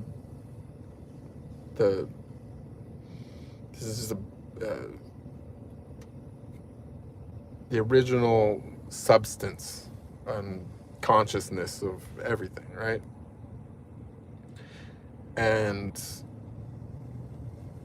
that created something, right? And that something created everything that we know about in our physical 3D world, right? And that something is the universe. That's what the creator created, the universe.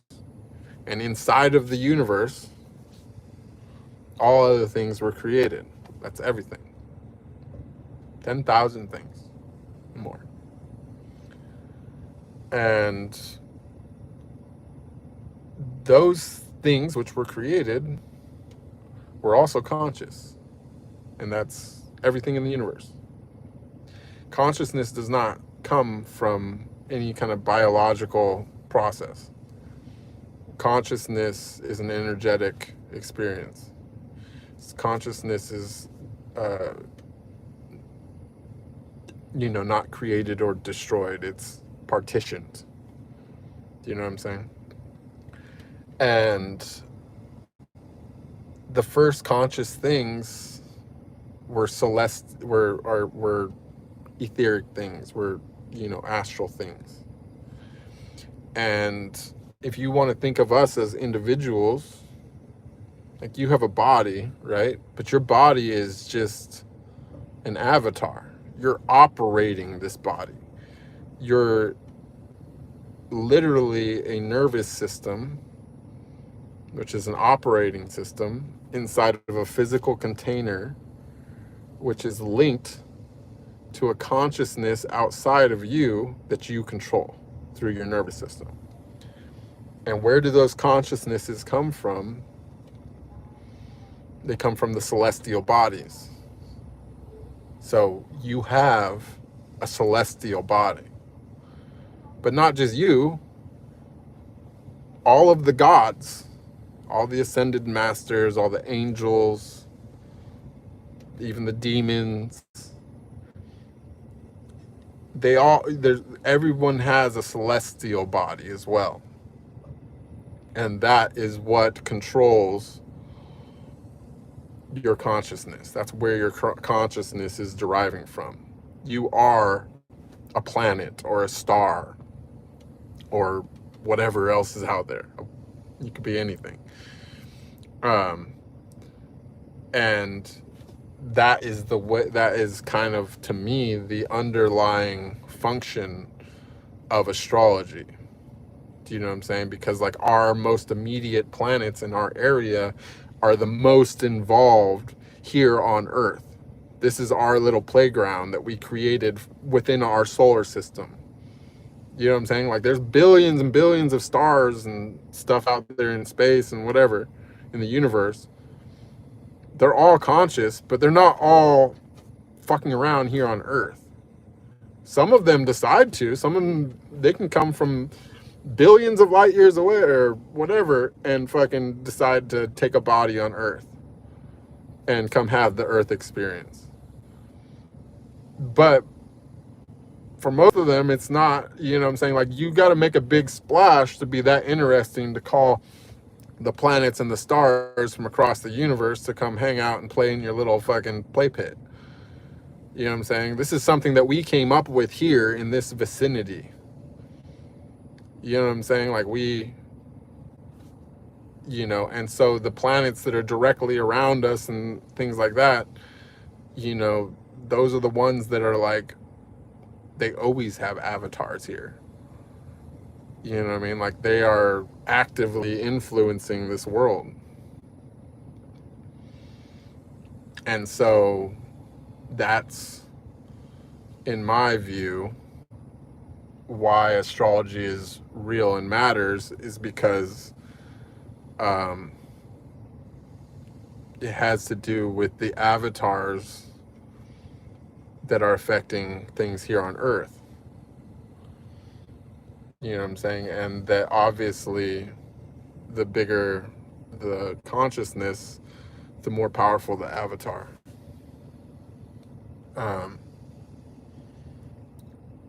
And so that's why astrology is interesting and matters. Anyways, in my humble opinion. Welcome, Edgar. Thank you, Frankita, for plugging the meditation group. R says, if you are interested in India, I think you would like visiting Nepal. I agree. I'm very much interested in the whole Himalayas region. I would love to just spend some time there.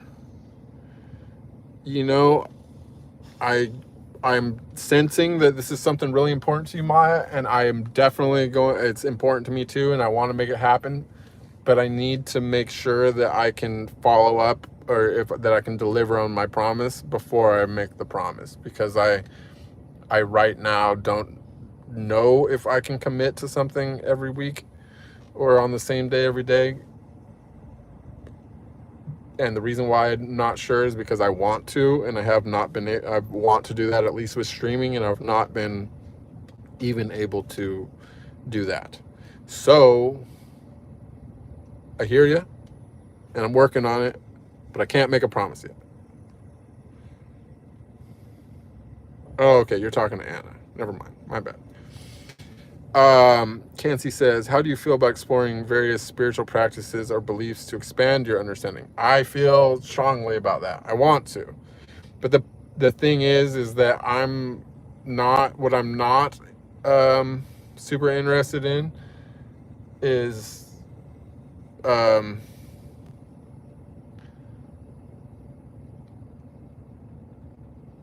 learning practices or beliefs from people who have not had success with those practices or beliefs.